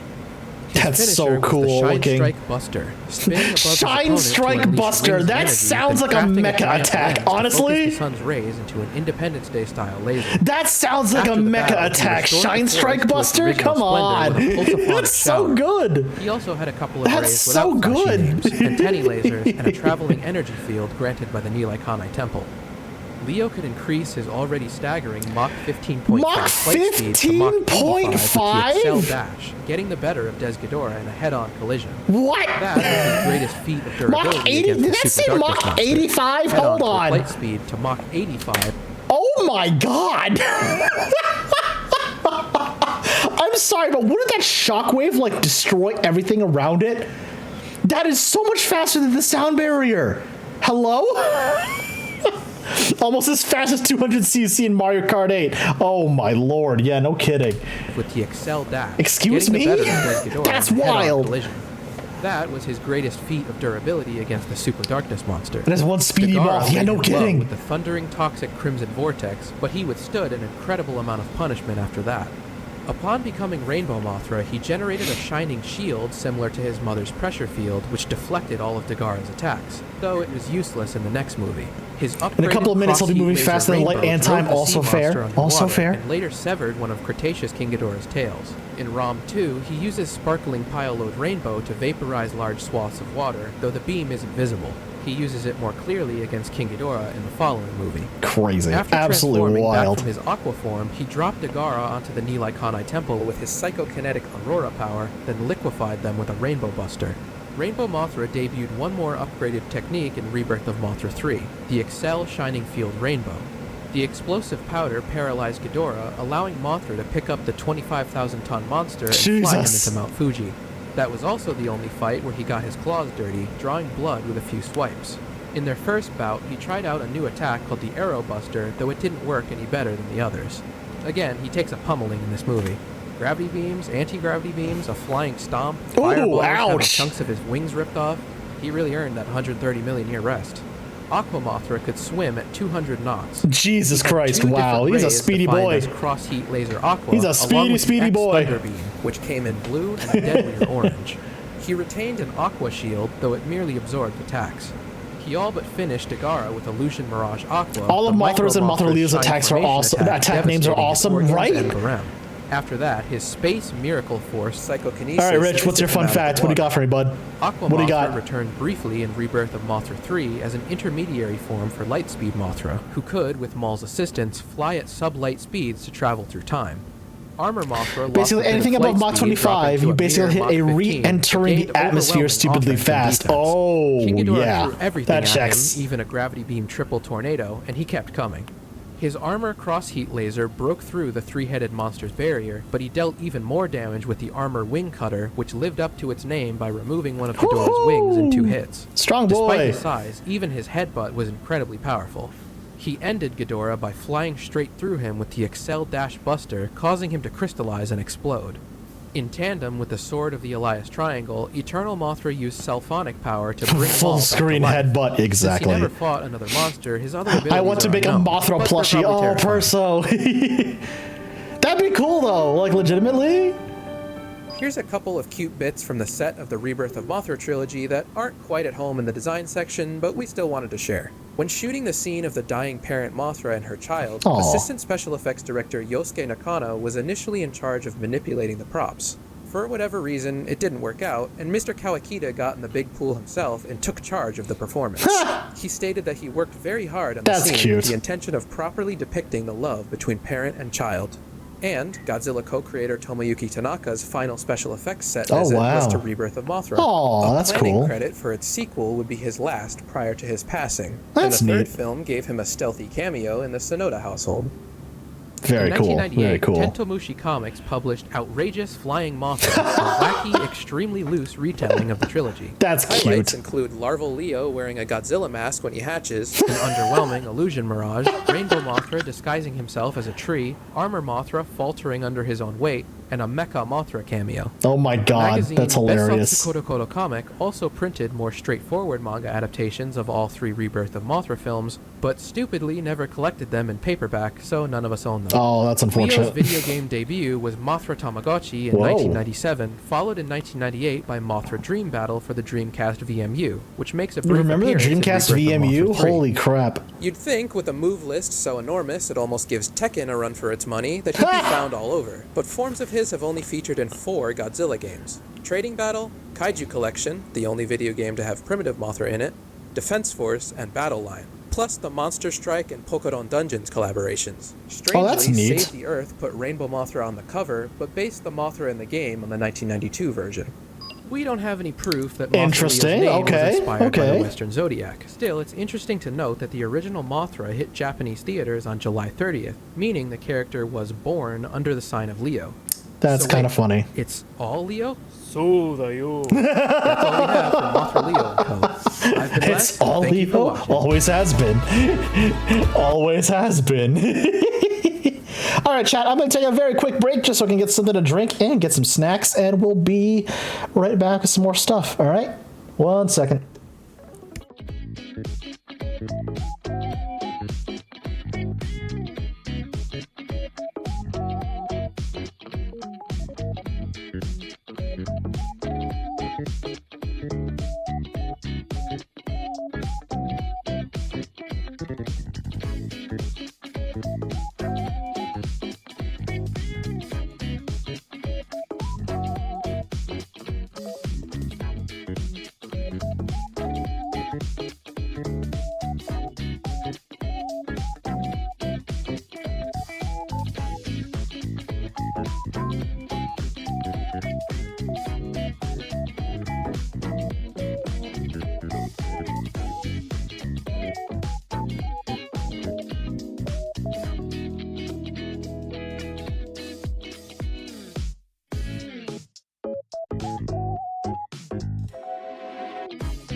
All right, chat. Hi, we're back. Hello, hello, hello.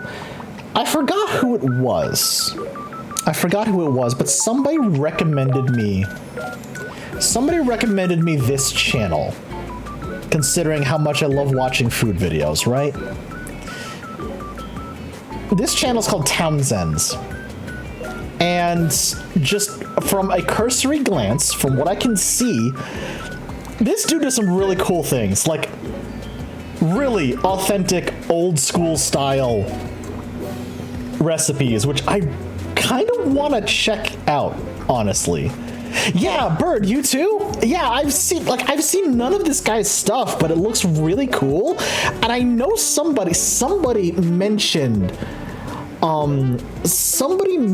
this channel to me. I think it was on it was on a random YouTube comment on one of my B. Dylan Halls videos. I want to see this. I want to check this out. This looks really fun. Let's check it out together, chat. What do you say? What is a feast to a poor farmer? Is it a fancy meal you would find in the city? Is it the very best from his fields? Or is it just enough to fill the belly? This farmer and his... Oh, was that you, Fetch? Well, thank you so much. I appreciate that. Fetch. Thank you. Tasting history. That's another one. I wanted to see at some point. Thank you, Bird. I was trying to remember which other one I was thinking of. This family were at the mercy of nature. It could be a problem with the weather, with disease on the crops, or maybe pestilence, or maybe just market conditions. Very few things were in their control. Today, I want a victory for this poor farmer's family. We are going to make them a feast. Interesting. In 1800, 2/3 of the jobs in the United States were agriculture. These people were working on farms, doing agriculture. Right. Compare that to today. Today, 2/3 of 1%. The ones that are making 21st century food for 18th century people are fun, and the most recent one, corn dogs for Sam Adams. I was curious about that one. I saw the title for that one. I was like, hold on. Hold on. Tasting history is great. He got big for making quick garum while living in a condo. This summer he's making it the real way. I hope his neighbors don't murder him. Oh no. Yeah, that's gonna be, ooh, that's a choice. Our jobs are agricultural jobs.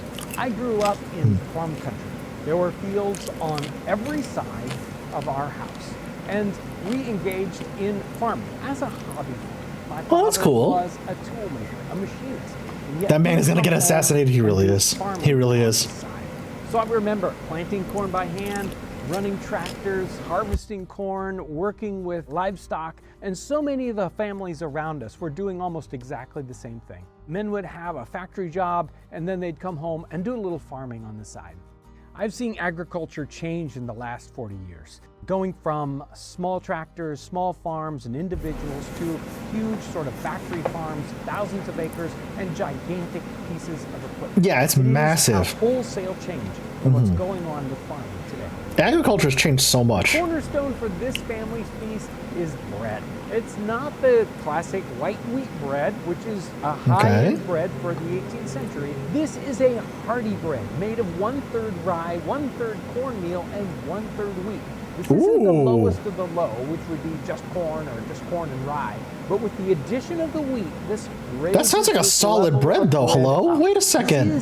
That sounds really good. Wait a second. It's 1/3 each of these. I'm going to do about 6 ounces of cornmeal, 6 ounces of rye, 6 ounces of wheat. And for the first step, we need to boil our cornmeal in a little bit of water. Whoa, interesting. All right. Farming and farm products are the foundation of the economy in the 18th century. That's where money's coming from. This is how people survive. Not only does the farmer have to understand the crops, the soil, the weather. Oh, that's clever. That's clever. Soil, the weather. Chat, if you're wondering what that is, that's like, I think that's a natural, like, slurry, a natural mixture to trap yeast, like natural yeast from the air. That's clever as shit. I love that. Yo. Okay. He also has to be an engineer. He has to be the fixer. That's clever. Whatever happens, he's got to be The rice is to be resigned. Yes, Galaxy, yes. Oh, that's so rustic. I love it. Holy, yo, that rules.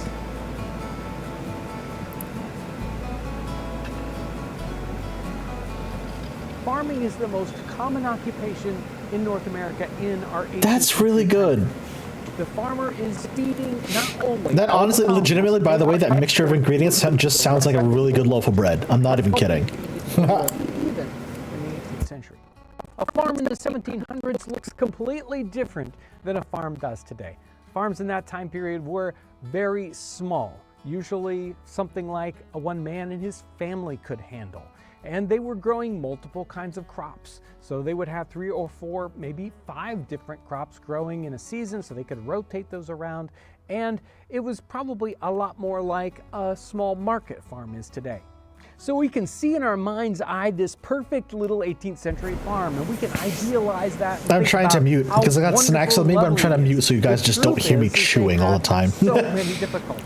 The weather was unpredictable. Oh, you got something for tasting history? What was coming next? Awesome. Are we gonna flood? Are we gonna have a Appreciate that, bird. And then we have I will cue that up on another window. A particular kind of crop, or we have disease, and that is happening all throughout our time period, making farming very, very time-consuming and difficult. It's impossible to have year after year of great crops. You have to be able Ooh, that's gonna be a fun one. All right, thanks, bird. Thanks for linking that one.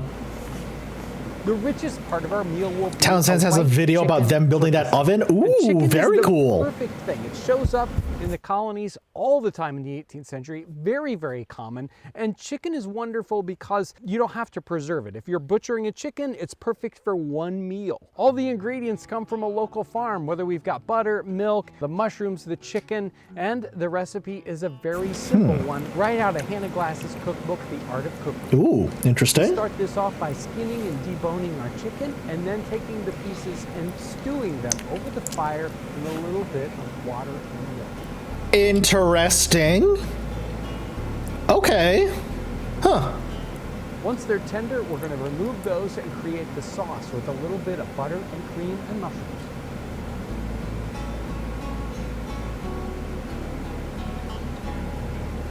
Oh, that seems pretty tasty. And the recipe calls for, yes, a little bit of nutmeg. Love it. Love you it. might think that the farmer is eating the cream of the crop, all the best that comes off of his land. But the truth is, he's doing just the opposite of that. I was about to say, yeah. Those things bring the best money. So the best animals, or The Art of Cookery was the cookbook in the English-speaking world in the 18th and 19th century. Yeah, oh yeah. I remember, because I remember in culinary school, we learned about that as well. I think, if I remember correctly, I think the Culinary Institute of America has either a reproduction copy. They have a really old copy of The Art of Cookery somewhere in that library of theirs on campus. I can't remember. I just remember it being in a really, like, a big old glass case so it doesn't decay. So, like, yeah. He's taking them to market. And he's eating the leftovers, the worst part of his crop. Yep, that checks. That looks pretty good, honestly. As I'm preparing this food, I'm thinking about the farmer. Ooh, that bread. Thinking about the life. Okay, that bread looks kind of good, though. I'm not gonna lie. Wait, hold on. It must have been like to be around the table, eating a feast just like this. I want it to be an amazing feast. To top this meal off, we have a little bit of root vegetables, some carrots, and also to make it fresh, we've got fresh peas out of the garden. That's neat. I mean, yeah, Reg, I get that. Yeah. On a small farm, dairy is one of the main agricultural products. But milk goes bad very, very quickly, so you need a way to preserve that. We've got two main ways. We've got cheese and we've got butter. And today, we're going to make butter in the very simplest method possible. Really? We don't have a butter. Okay. Method. All we have here is a little crock with a lid on it. We're going to pour cream into that and then shake it until we get butter. It's that simple. Yeah, that is literally the simplest way to get it.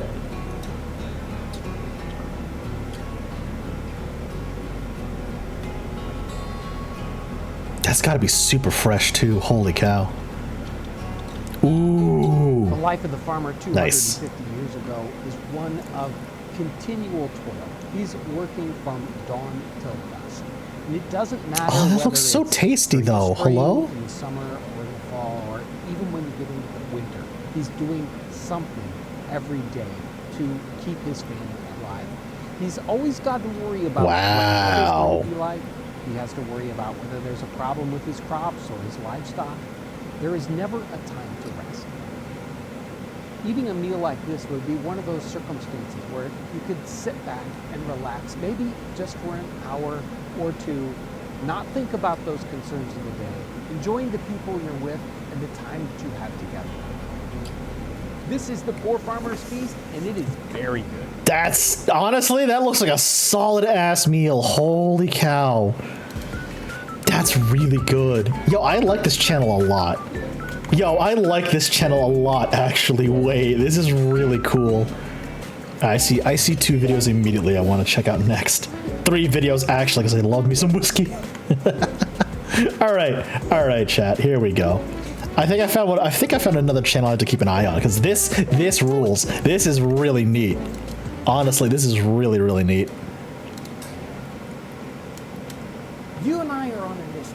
We've traveled back in time to meet a very important person. Let's call him Sam. And he asks us, what do 21st century Americans eat at a festival? And we look at each other and we say, corn dogs. It's summertime, and no matter where you go, there's a festival or a fair. And at every one of these events, you can always find corn dogs. All right. Sometimes you get a great corn dog, sometimes not so much.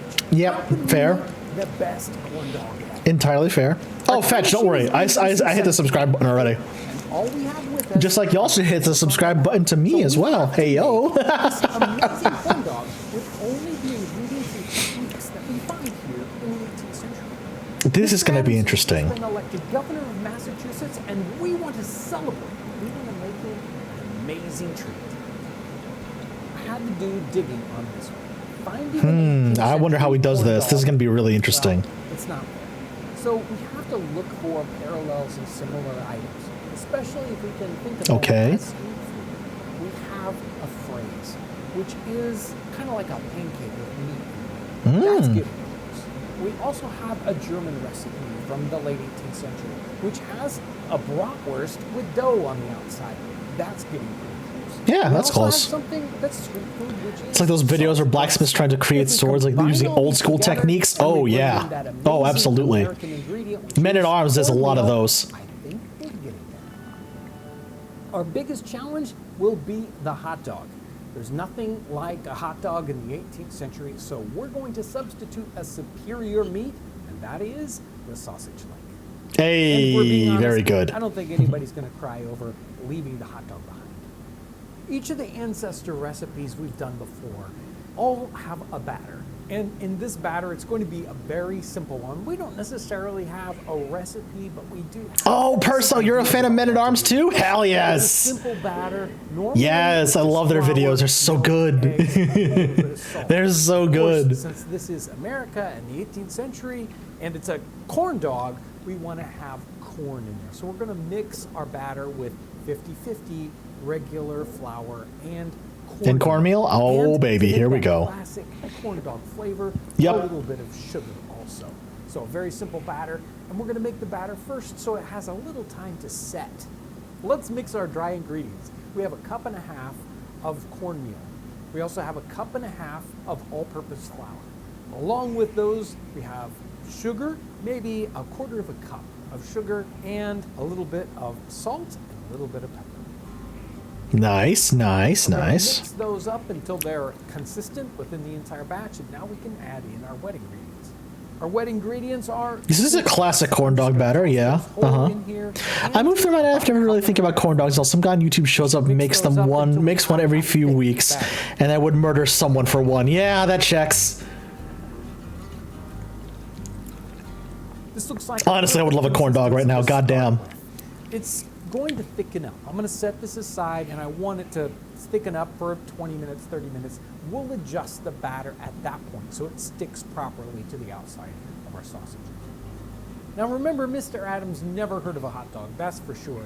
And there's nothing quite I'm not like actually a ever hot sure dog I've ever had here. one. You should. I think they're So, fantastic, we're gonna have to make honestly. up a sausage. We're gonna make I a think they're pork fantastic. sausage. We're just going to take pork here and chop it up. They didn't have the grinding Oh. machinery that we do today, so we're just going to chop this up a whole bunch until we get Anything to that's got our pork in it, I'm a pork. big fan So of. mix that 50 God, with yes. some beef suet, and then add in a few spices.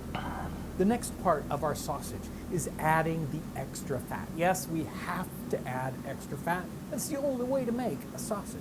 And the fat we're going to use is suet.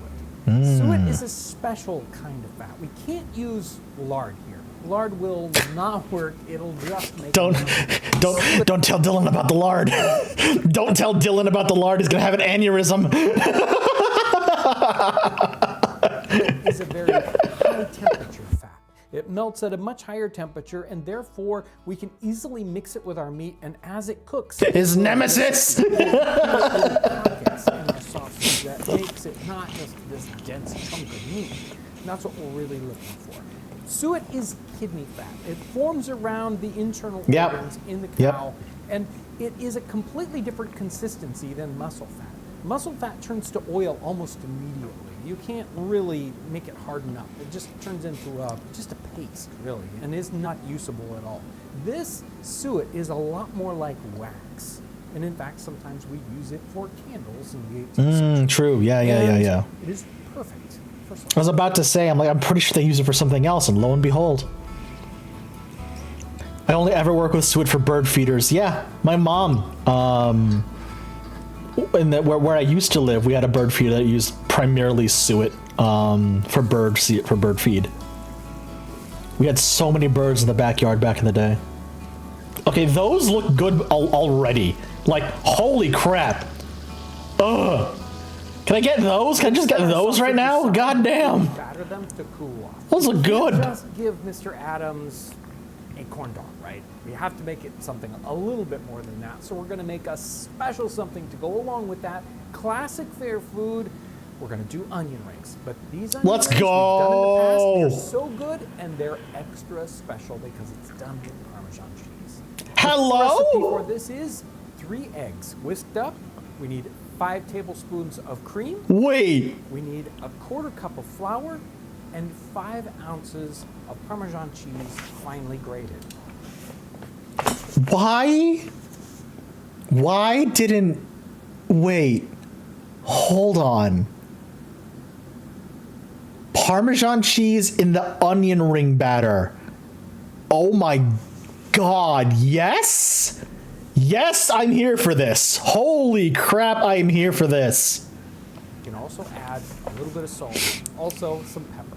For our purposes today, I'll cut this recipe down a little bit. Another tasting history where Parmesan ends up somewhere you wouldn't expect. Oh, hold on. Hold up. All right.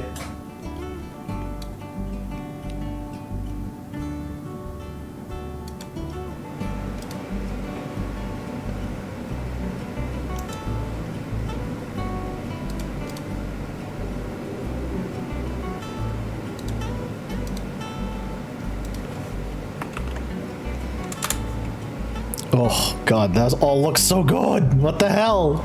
Yo. Wait.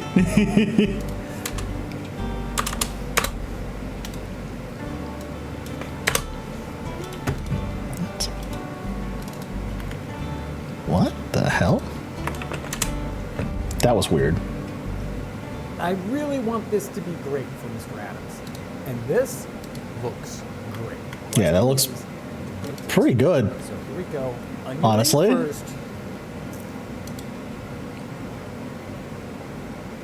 I love that Parmesan cheese. It's the best mix. A wonderful way of doing onion rings. So if you make your own onion rings, try out this. Collect that video. I think I know what it is. Oh Now, no. Oh no. Hey, Warlock, what's going on? You gotta get this one right. We've got sausage in here, and it's got that suet, which is gonna give it a little bit of beef. I didn't get dinner yet. Why? You're welcome. I'm not sorry. Better was corn dog, and we have the batter mix on the outside. The corn mix It sounds like a you problem. So it's probably going to be a little thicker, a little crunchier.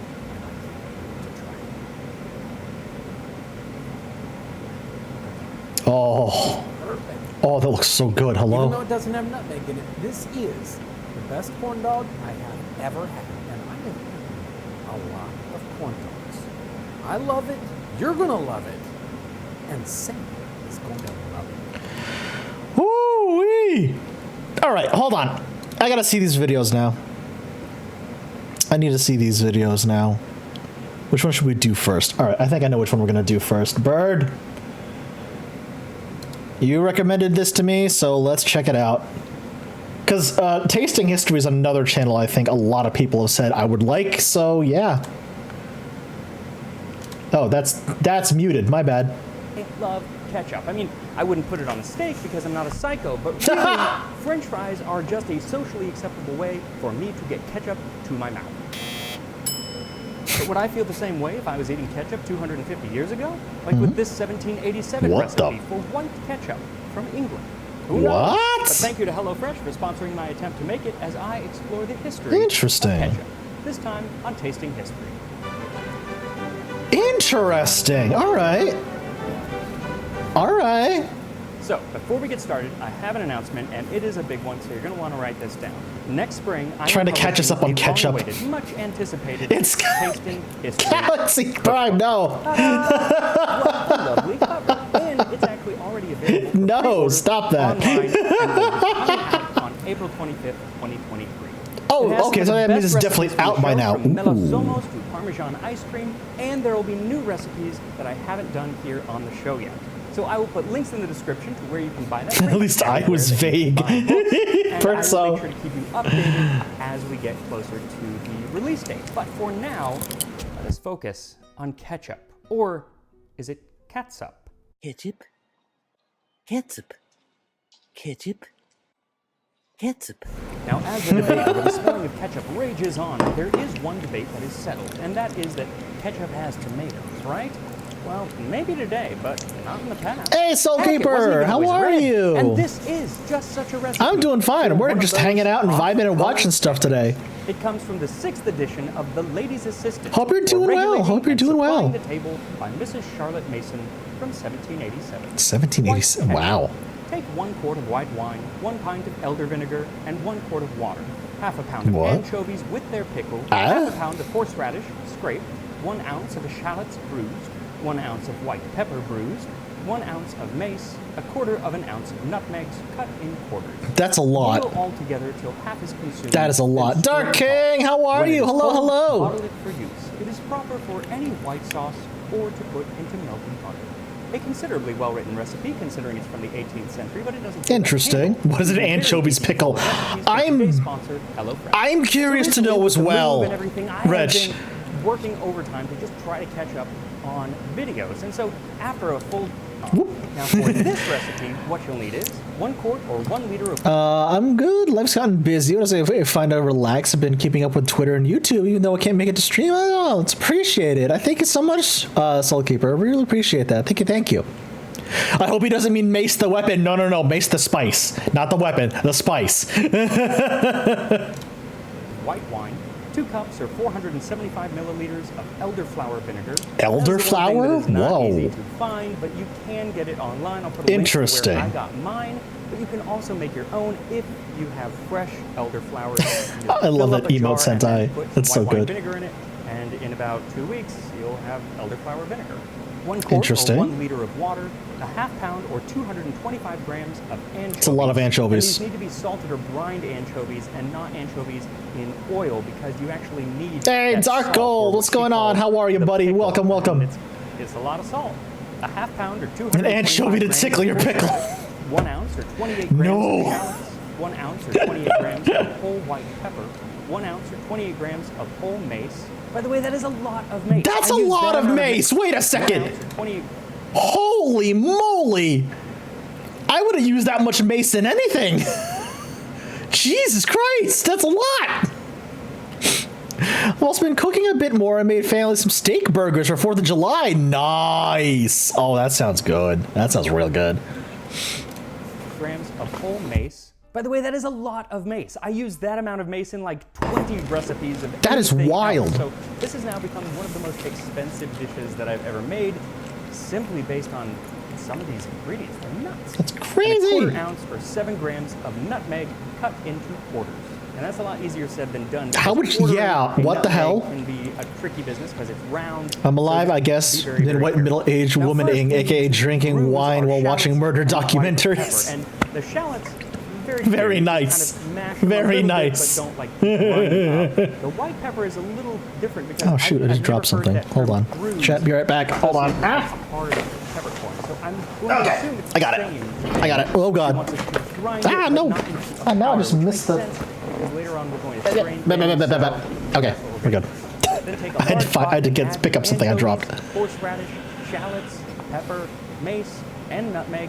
Then pour in the white wine, the elderflower vinegar, and the water, and give everything a good stir. What the Then set it fuck? over high heat and bring it to a boil. So yeah, elephant in the room. This white ketchup ain't white. I'm thinking that the name either comes from the very many white ingredients that we put in, like the horseradish, the white wine, the elderflower, and the white pepper. Or it's because she says to add it to a white sauce. And so that's actually what I'm That going was to about do. to say, yeah. And I'm going to mix it into some bechamel. And I've already Nice. made this on the channel, so I'll put a link in the description to where I made that. But first, this needs to finish boiling.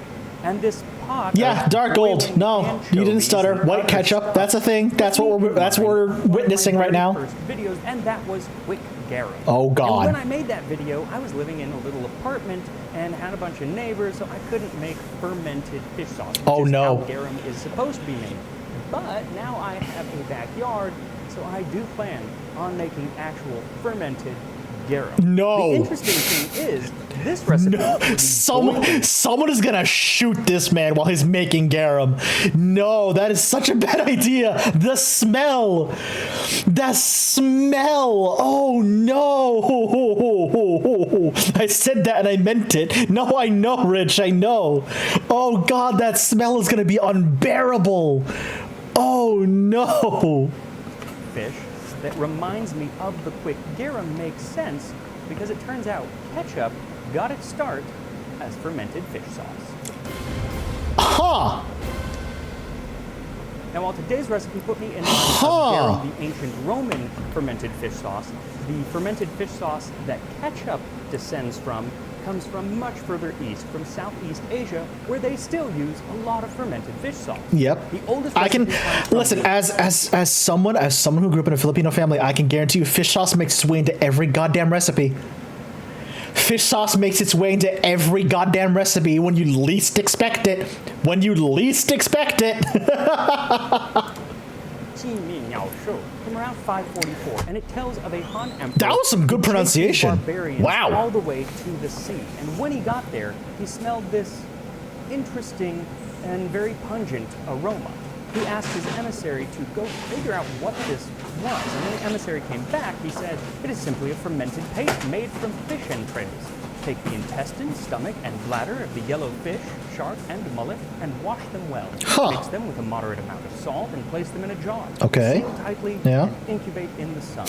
It will be ready in 20 days in summer, 50 days in spring or fall, and 100 days in winter." Oh my God. Later, this type of fish sauce would proliferate throughout southern China, Vietnam, Malaysia, and down to Indonesia. And the word to describe it Yep. changed from language to language. One was kachap in an old dialect of Thai, or kicap in Malay.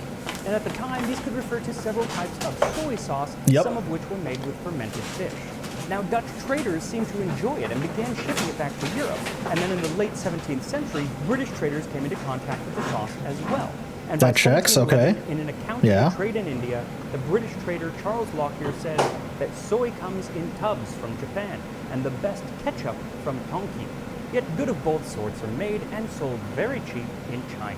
Interesting. Soon after, versions of ketchup began appearing in recipes in many. Thank you for that cookbooks. redeem, The Perso. problem was, by that time, nobody really knew what was in the original sauce. And the dictionaries Of course. at the time didn't Of course. help at all because they gave definitions such as a high East India sauce.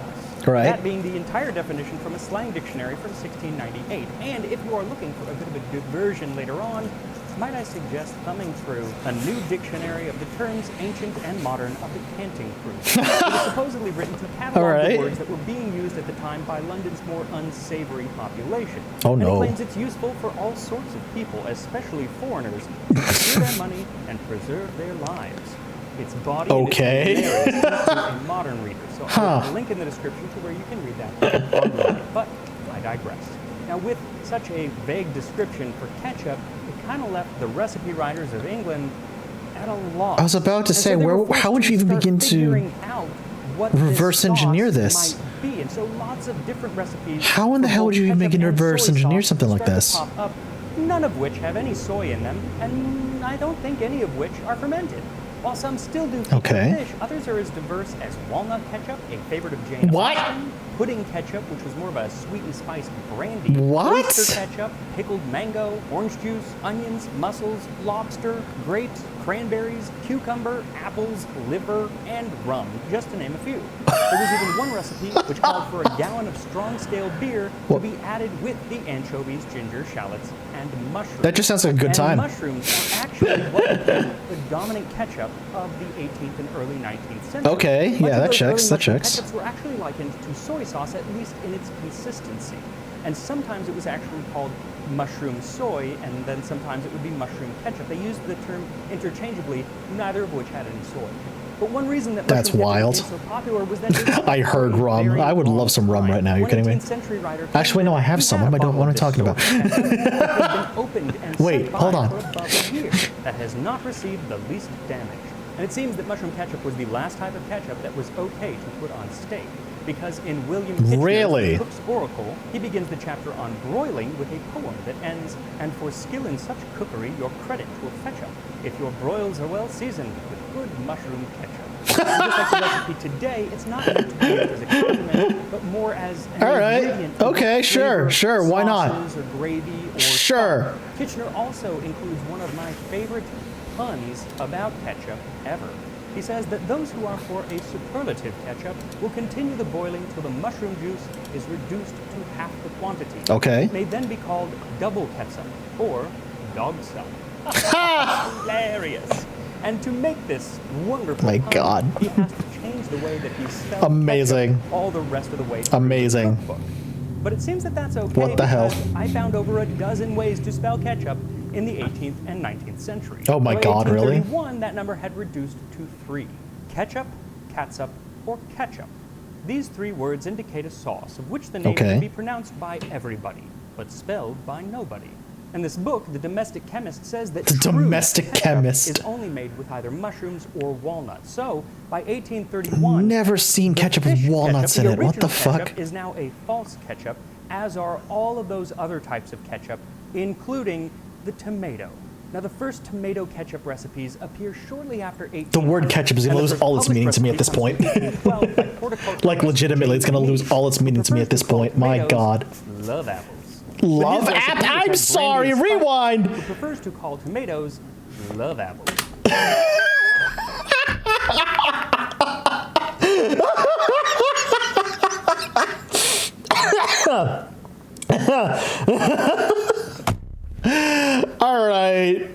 All right. Love apples. Understood. Alrighty then. TIL, a founding father fucked a tomato.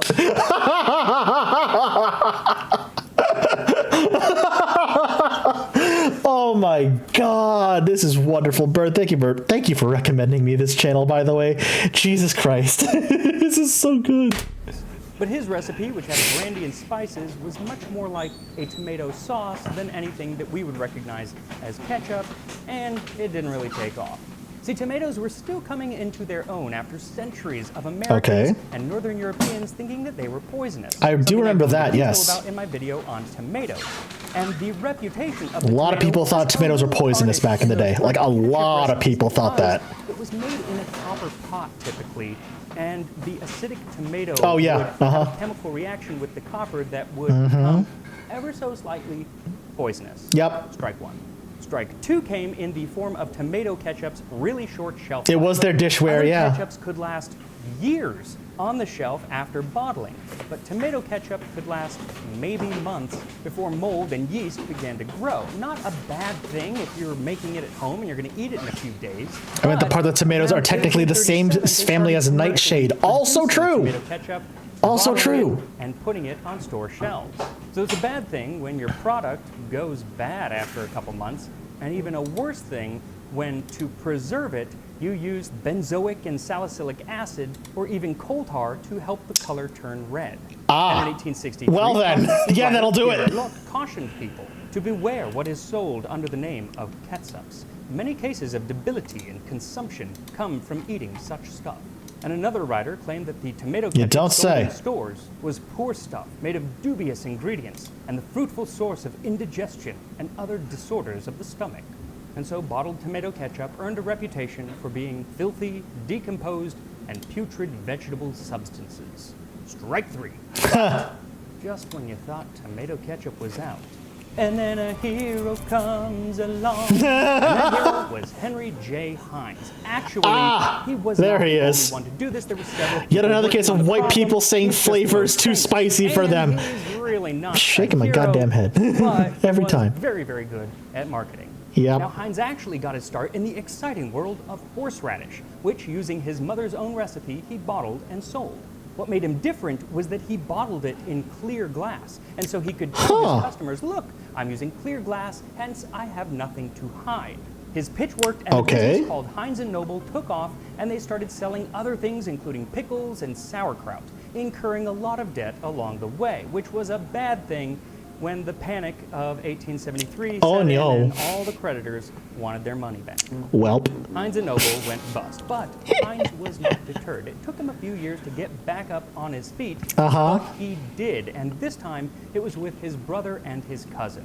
And they established the F&J Heinz Company. They brought back many of the old products, but also added tomato ketchup to the roster. Thanks, Galaxy. Tomato ketchup really benefited from his whole, look, it's in a clear bottle, so we have nothing to hide shtick. And it was just a shtick, because actually, it had more apples than tomatoes in it, and it included all of those preservatives that the other guy's ketchup did. And it wasn't until an executive from Heinz attended the Pure Food and Drug Congress of 1904 that the company saw the writing on the wall and decided that they would be the first ones to get rid of all the preservatives. G.F. Mason, the head of the Heinz Research Laboratory, spent a long time trying to figure out a way to make a preservative-free ketchup that would hold, and with mixed results. But it had to happen, so eventually they released one that boasted, we do not use any benzoate of soda, any drug, any chemical, or any coloring or adulterant of any kind. Heinz new ketchup, even though it was quite a bit more expensive than any of his competitors, sold like gangbusters. And it led Heinz to become a strong proponent of the Pure Food and Drug Act of 1906. They also changed up the recipe to include a lot more sugar, vinegar, and salt. Jesus, Galaxy. It stayed preserved for longer, and it also made it a lot thicker. And it gave us the flavor that we are acquainted with today when we say ketchup. Yeah, I was about to say. Supposedly, the ketchup exiting a classic glass Heinz bottle comes out at 0.028 miles per hour. Who did the math on that? Wait, who the fuck did the math on that? Heinz bottle comes out at 0.028. Who? What the fuck? I wonder whatever happened to the coating MIT made once that makes ketchup not stick. Ketchup nerds. Yes, true. True. Homer Simpson voice. Nerd. That's an impressive amount of detail to go in. I'll be quite frank. That is an impressive amount of detail to go in. Holy shit. Miles per hour. Oh, and that 57 that they use, the Heinz 57 varieties, yeah, it doesn't mean anything. See, he'd seen an advertisement for shoes, and they said, we have 21 styles, and he thought that that was catchy, just having a number associated with it, so he decided, I'll do the same thing, and put 57 varieties. Even though they had 57 varieties. Marketing. Nothing. Marketing. It was just really good marketing. Really good marketing. Really, that's what Heinz was good at, was the marketing. It was the other day I did a lot of math to determine how many parrotlets in a trench coat I would need to buy by weight or volume. Like 30 minutes of math for a bit. Oh my god. Bird. So he thought it would make it stand out. And clearly it did, because now Heinz ketchup is the most popular ketchup in the world. It really is. And most people today spell ketchup with a K, as does the actual recipe that we're making today from 1787 for white ketchup, which is also really good marketing because the ketchup is not white. But regardless, once it's boiled down by half, strain it and let the liquid cool completely before putting it into a bottle. Now again, just as you would typically drink soy sauce by itself, you would 1,615 parrotlets by volume, 2,611 parrotlets by weight. My goodness. Bechamel sauce. And if you haven't seen that video on bechamel and the wonderful yet tragic story of Francois Vatel, I will make sure that that is the video that pops up after this one. And here we are, white ketchup from 1787. Okay, so before I try the ketchup in the bechamel, I'm going to try it just by itself. It actually smells really good. Interesting. Okay. Sweet, which is weird because there's nothing in there that should get sweet smell. It's interesting. This is bound to go bad. Like it should be like water, but it's a little bit. Huh. Give it a shot. Instant regret. Oh. Yeah, that is not Oh no. Okay, besides the fact that it's super salty, it's like concentrated flavor. And I don't know what flavor. I really don't know what flavor, because I'm not tasting any specific flavor. It's all of it. Oh my god. It's really tangy though. That's what I'm getting now. Wow. Blew out my buds. Oops, all flavors, exactly. The white sauce with a little bit mixed in. It's just a very little bit, maybe like a half a teaspoon. It's about to say that's concentrated, like. Now that is good. Interesting. That's how it's supposed to be eaten.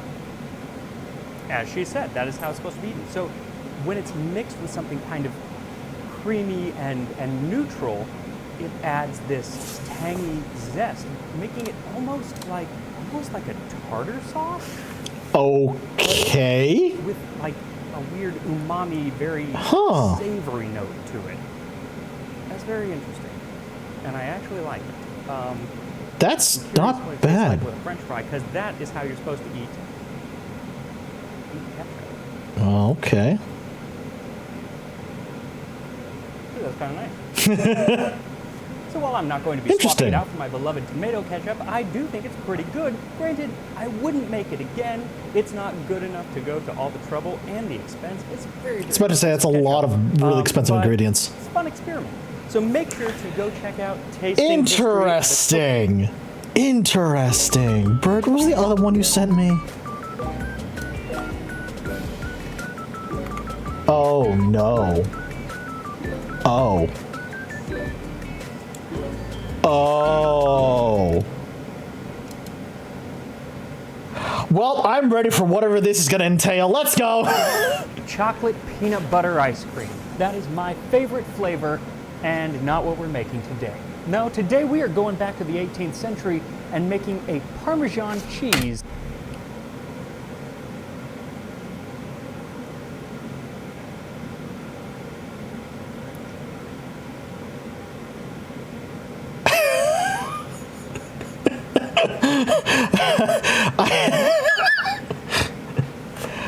I have questions. Before watching this, I would have made this anyway. Thank God I have my glass of wine. I think I said worse crimes earlier, actually. Fair. All right. You know what? We clicked the video already. Let's go. Let's go. Ice cream. So thank you to Wondrium for sponsoring this video on Parmesan cheese ice cream. Perhaps Gene Parmesan's greatest disguise. Oh my goodness. Gene! Oh, Gene, isn't he the best? This time, I'm tasting history. This is gonna be wild. Oh my god. I can't wait. It seems kind of weird. cheese in ice cream. Or rather, it seems like a flavor that would be made in some hoity-toity New York restaurant, like wasabi ice cream or garlic ice cream, both of which I have. I was about to say I have tried wasabi ice cream before. Not bad. However, my favorite still is the olive oil gelato I made back in culinary school. I still have that recipe. It's still really fucking good. It's still really fucking good. Right. But in the 18th century, they were more adventurous with flavors than Ben, Jerry, Baskin, and Robbins combined. And many Clever of the editing right flavors, there. of which Like we that. will speak, come from The Complete Confectioner by the Englishman Frederick Nutt, written in 1789. Frederick Nutt. And that's where we get today's recipe. Number 150, Parmesan cheese ice cream. Take 6 eggs, half a pint of syrup, and a pint of cream.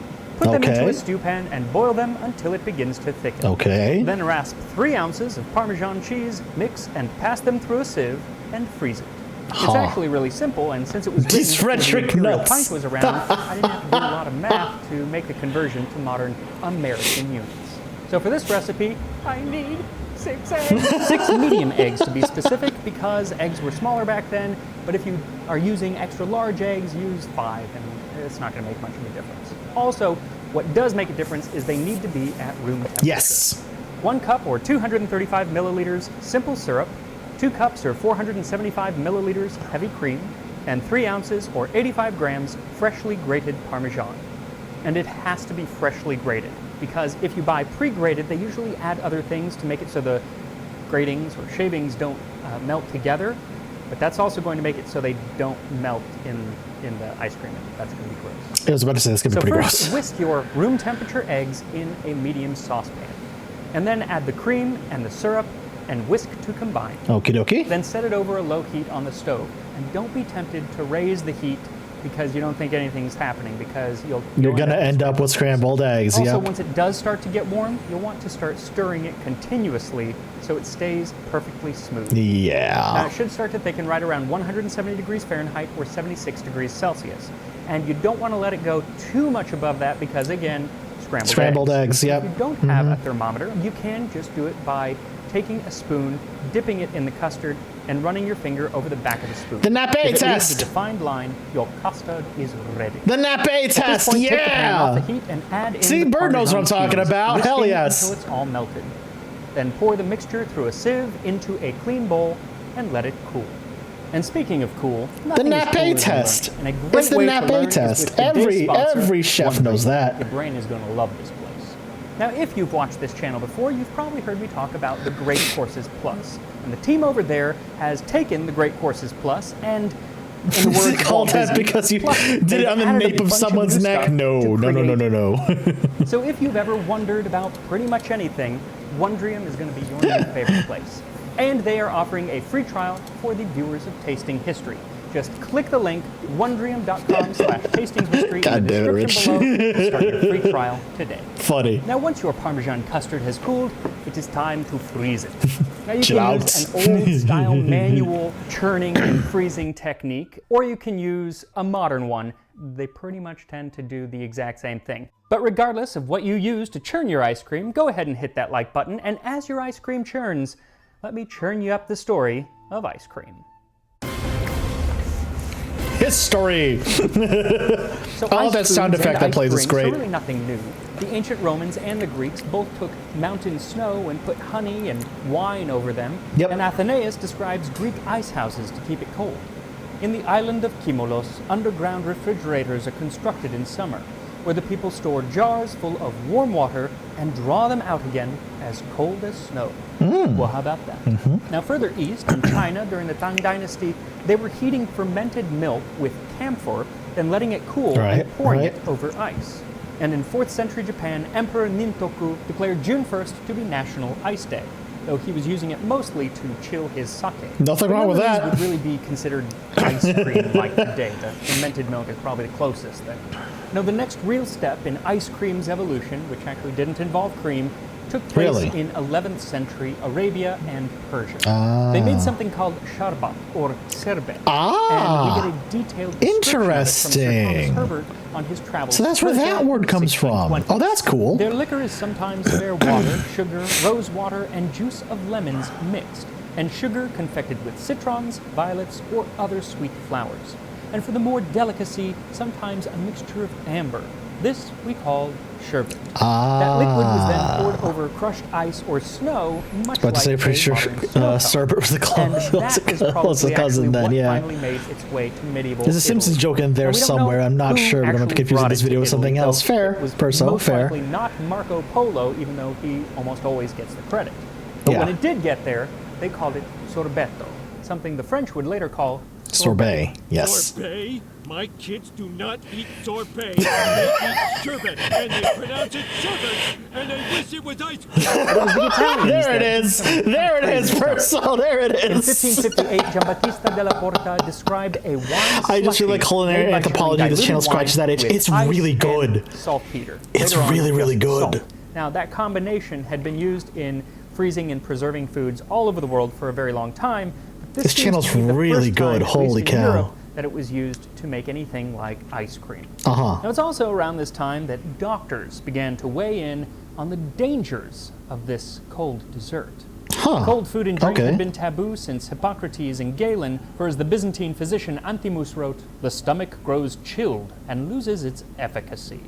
And later, European doctors would take that even further to claim that iced foods and even just putting ice in drinks could lead to blindness, paralysis, or even sudden death. Finish him. I'm so glad. I'm so glad we've gotten past that. Ever-evolving frozen treat. And one these fuckers believe in the four humors, so whatever. Exactly. Antonio Lentini wrote a recipe for what he called milk sorbet, a precursor to gelato. Yes. It was flavored with lemon and pumpkin, and frozen with snow and salt.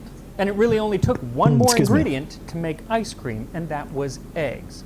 And Europeans had been making egg custards for centuries, though they usually used them in baking or just served them kind of at room temperature. They had names like cream almond and crema catalana, and surely someone making these creams saw what Lentini had done and said, well, if he can freeze that, I can freeze this. And thus was born ice cream. That tracks. Around this same time, 1686, a Sicilian, Francesco Procopio Cuto, moved to Paris and opened Il Procope, which is believed to be the first Parisian cafe and ice cream. Ice in my cup can kill me, not the other way around. An ice cream or crème glacée craze in France, at least amongst the wealthy, because pretty much all of the ingredients were really expensive at this point. Yeah, ice, that checks. Sugar plus fancy flavorings like chocolate, anise, coffee, vanilla, and some weird ones like artichoke, avocado, asparagus, and foie gras. What? I'm sorry, what?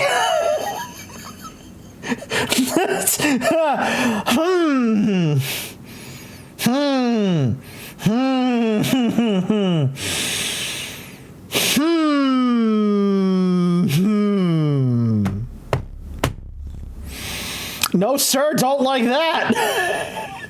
No, sir, don't like that at all. Whoo. There's even one recipe that calls for hartshorn, which is like shavings or gratings from the antlers of a stag, a male deer.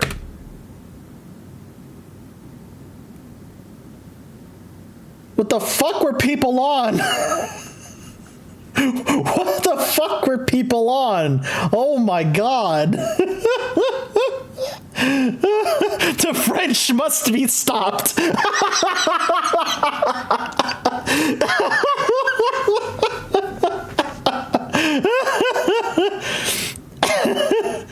Well, so you see, chef, have you considered opium? Fair. You know what? Fair. Fair. Yeah. Understood. Have a nice day. And it gave off kind of an ammonia scent. It was actually used later on in smelling salts, but they were putting it in ice cream. And just like you might add texture today with sprinkles or chopped nuts, they would add texture to their ice cream in the form of dried rye breadcrumbs. Okay. Which actually kind of weird sounding, but I bet it's pretty good. So it's not that weird that our recipe today uses Parmesan cheese, especially when you consider that one of the early names in France for ice cream was cheese. fromage glacé. Ah, Not because it was actually that made makes with sense. cheese, but because it would be frozen in molds, the same molds that were used to mold cheese. And I'm sure this is not the case, but I do kind of wonder, was the first person who added cheese to ice cream just making an error in translation? All right, then it says we just add a bit of cheese. Cheese, did you say? That doesn't seem right. It says right here, fromage. I took 2 semesters of French, so don't question me. Just add the cheese and let me go on with my work. Frederick Nutt, the author of our recipe today, also mentions I wouldn't be surprised. using molds to freeze the ice cream, though by the time he was writing, it wouldn't have been big cheese molds, but smaller molds that were usually in the shape of people or animals or foods like mushrooms or pineapples. Now you may remember I did a deep dive on The Art of Cookery Made Plain and Easy by Hannah Glass in the episode on Everlasting Syllabub. And in it, I read some passages that kind of sounded like she was talking down to her audience. And many people said, oh, she wasn't. It was tongue-in-cheek. It's funny to imagine a Mr. Freeze-esque fungus that chills things. But then I read her ice cream recipe, and I got a question. Does she kind of think her readers are maybe a little dumb? Uh-oh. Take 2 pewter basins. These things are made at the pewterers. Do I look like an idiot? No. And recently, a viewer sent me an early edition of that book. I think it's from the 1760s. I'm not even going to open it because it's so delicate. I want to have it rebound. It's probably the last time I'll ever touch it with my bare hands.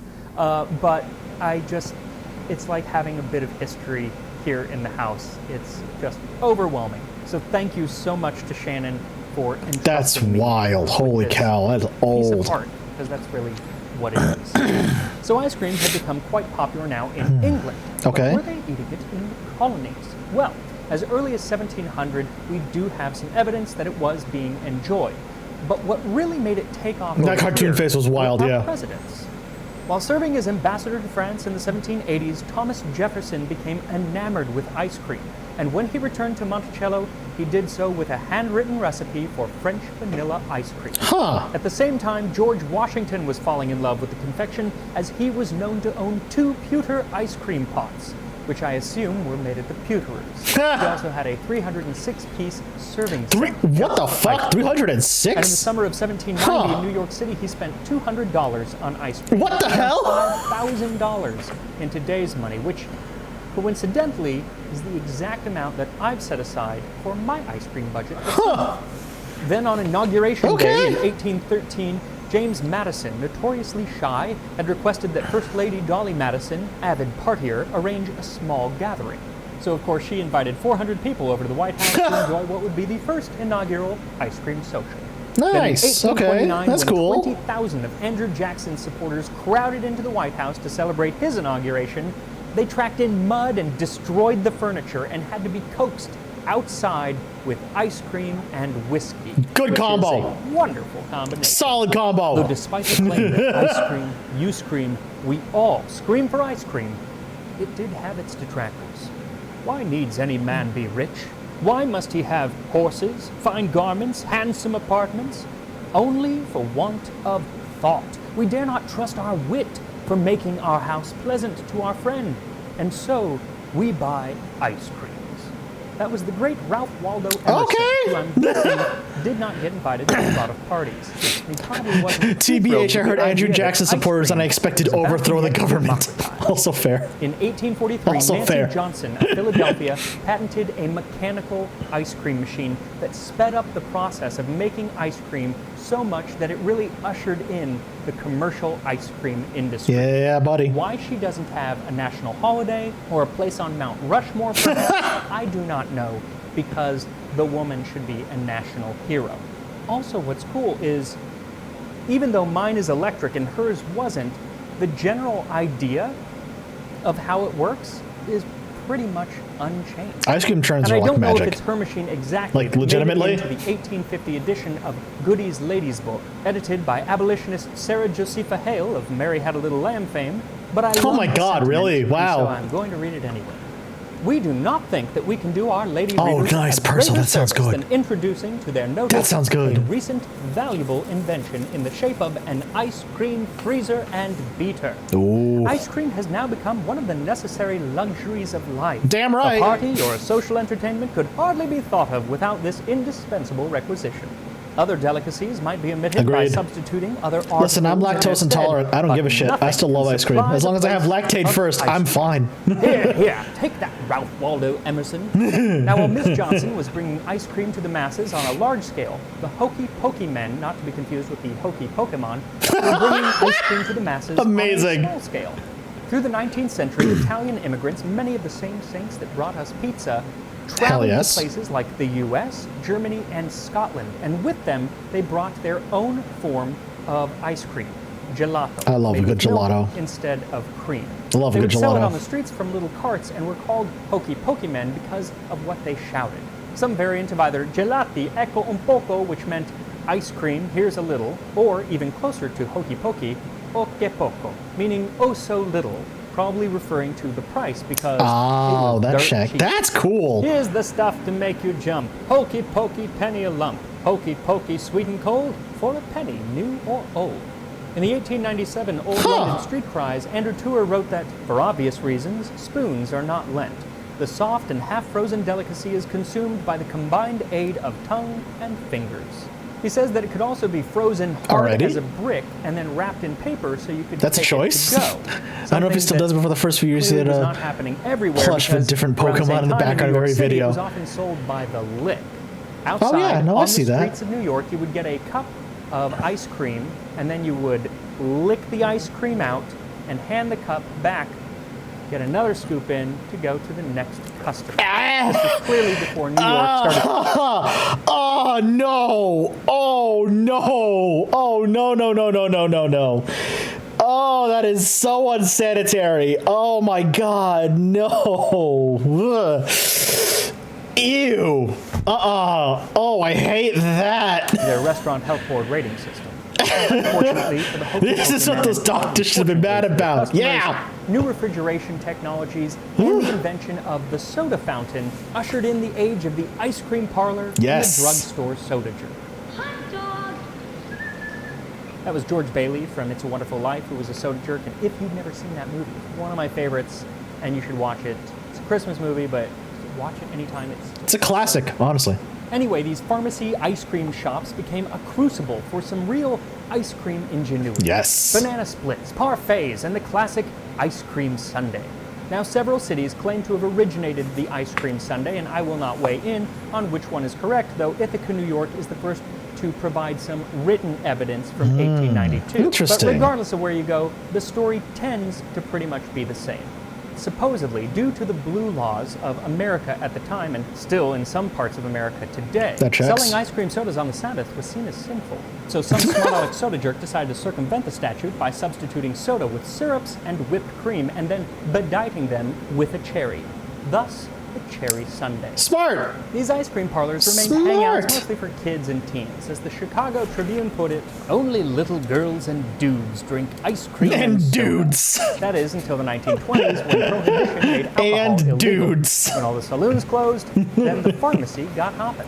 Ice cream became cool with pretty much everyone, as it should be, and it allowed nimble brewers like Anheuser-Busch and Yuengling to stay in business by switching their business model from making beer to making ice cream. And then it switched back in the 30s.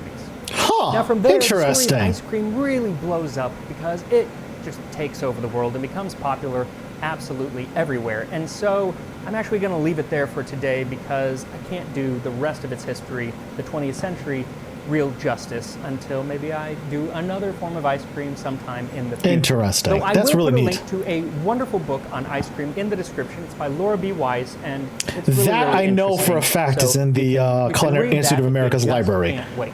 And I've speaking seen that book. of not I've waiting, seen that book. I'm not waiting any longer to try this Parmesan ice cream.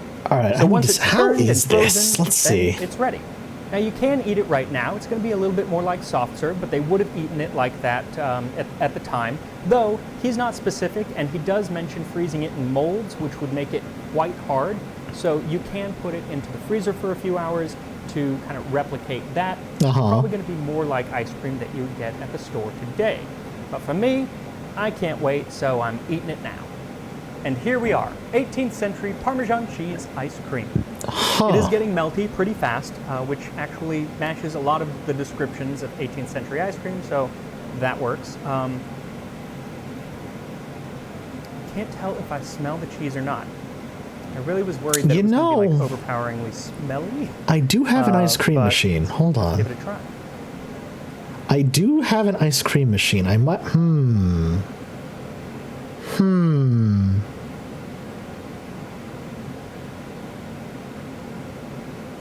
In the words of Montgomery Burns, I know what I hate.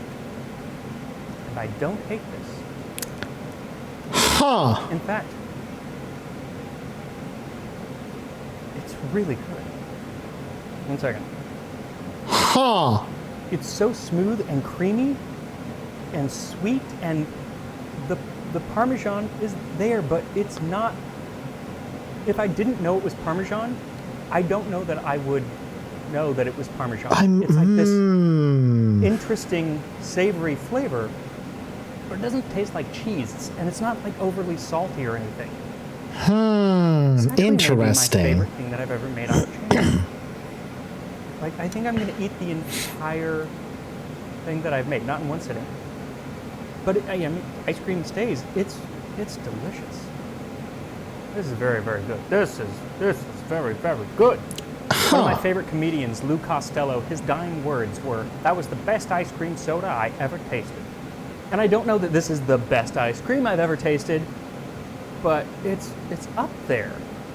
I mean, interesting. Peanut butter, but this is really. You know what? Good. I might have to actually try this. Shockingly good. I might have to actually try this. You should definitely make it. It's not that hard. So make sure to follow me on Instagram and click the link in the description for your free trial. I might have to actually try this. I might have to actually try this. Wait. It's not a lot of parm compared to other ingredients by weight. That's true. I might have to actually try this. Holy shit. That is not as bad as I thought it was going to be. Wow. Wow. All right. All right, that's not bad. I kind of dig that. Odd but good. No, I can see that. I can see that. I can.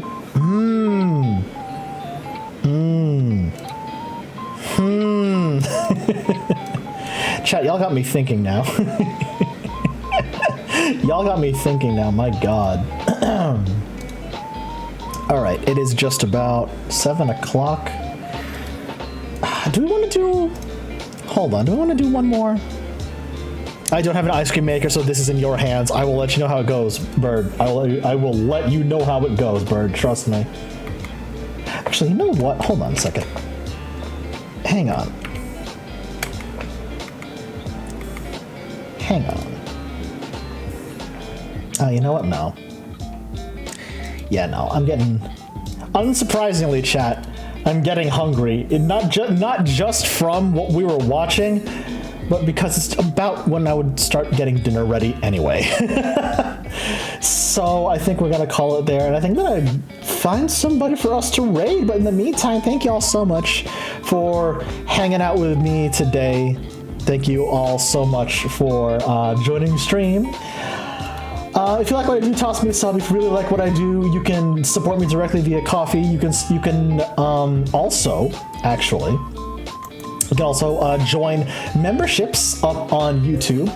The YouTube channel is exploding lately, which thank you, by the way. I do appreciate it. Thank you all so much. It's quite lovely. But yeah, thank you all for joining me today. Oh, I know who we can raid.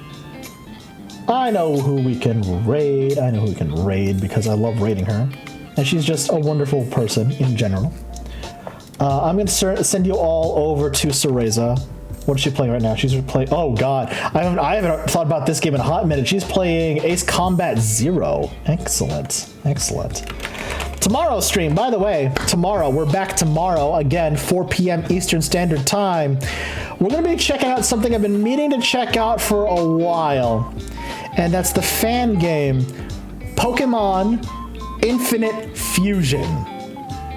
If you don't know what that is, it is literally a Pokemon game where you can fuse two Pokemon together to create an entirely new Pokemon, like with new type combinations and everything. So yeah, that's gonna be fun. I can't wait to try that. All right, show some rates with some love when you get there. Oh, right, raid message. Hello, that'd be useful.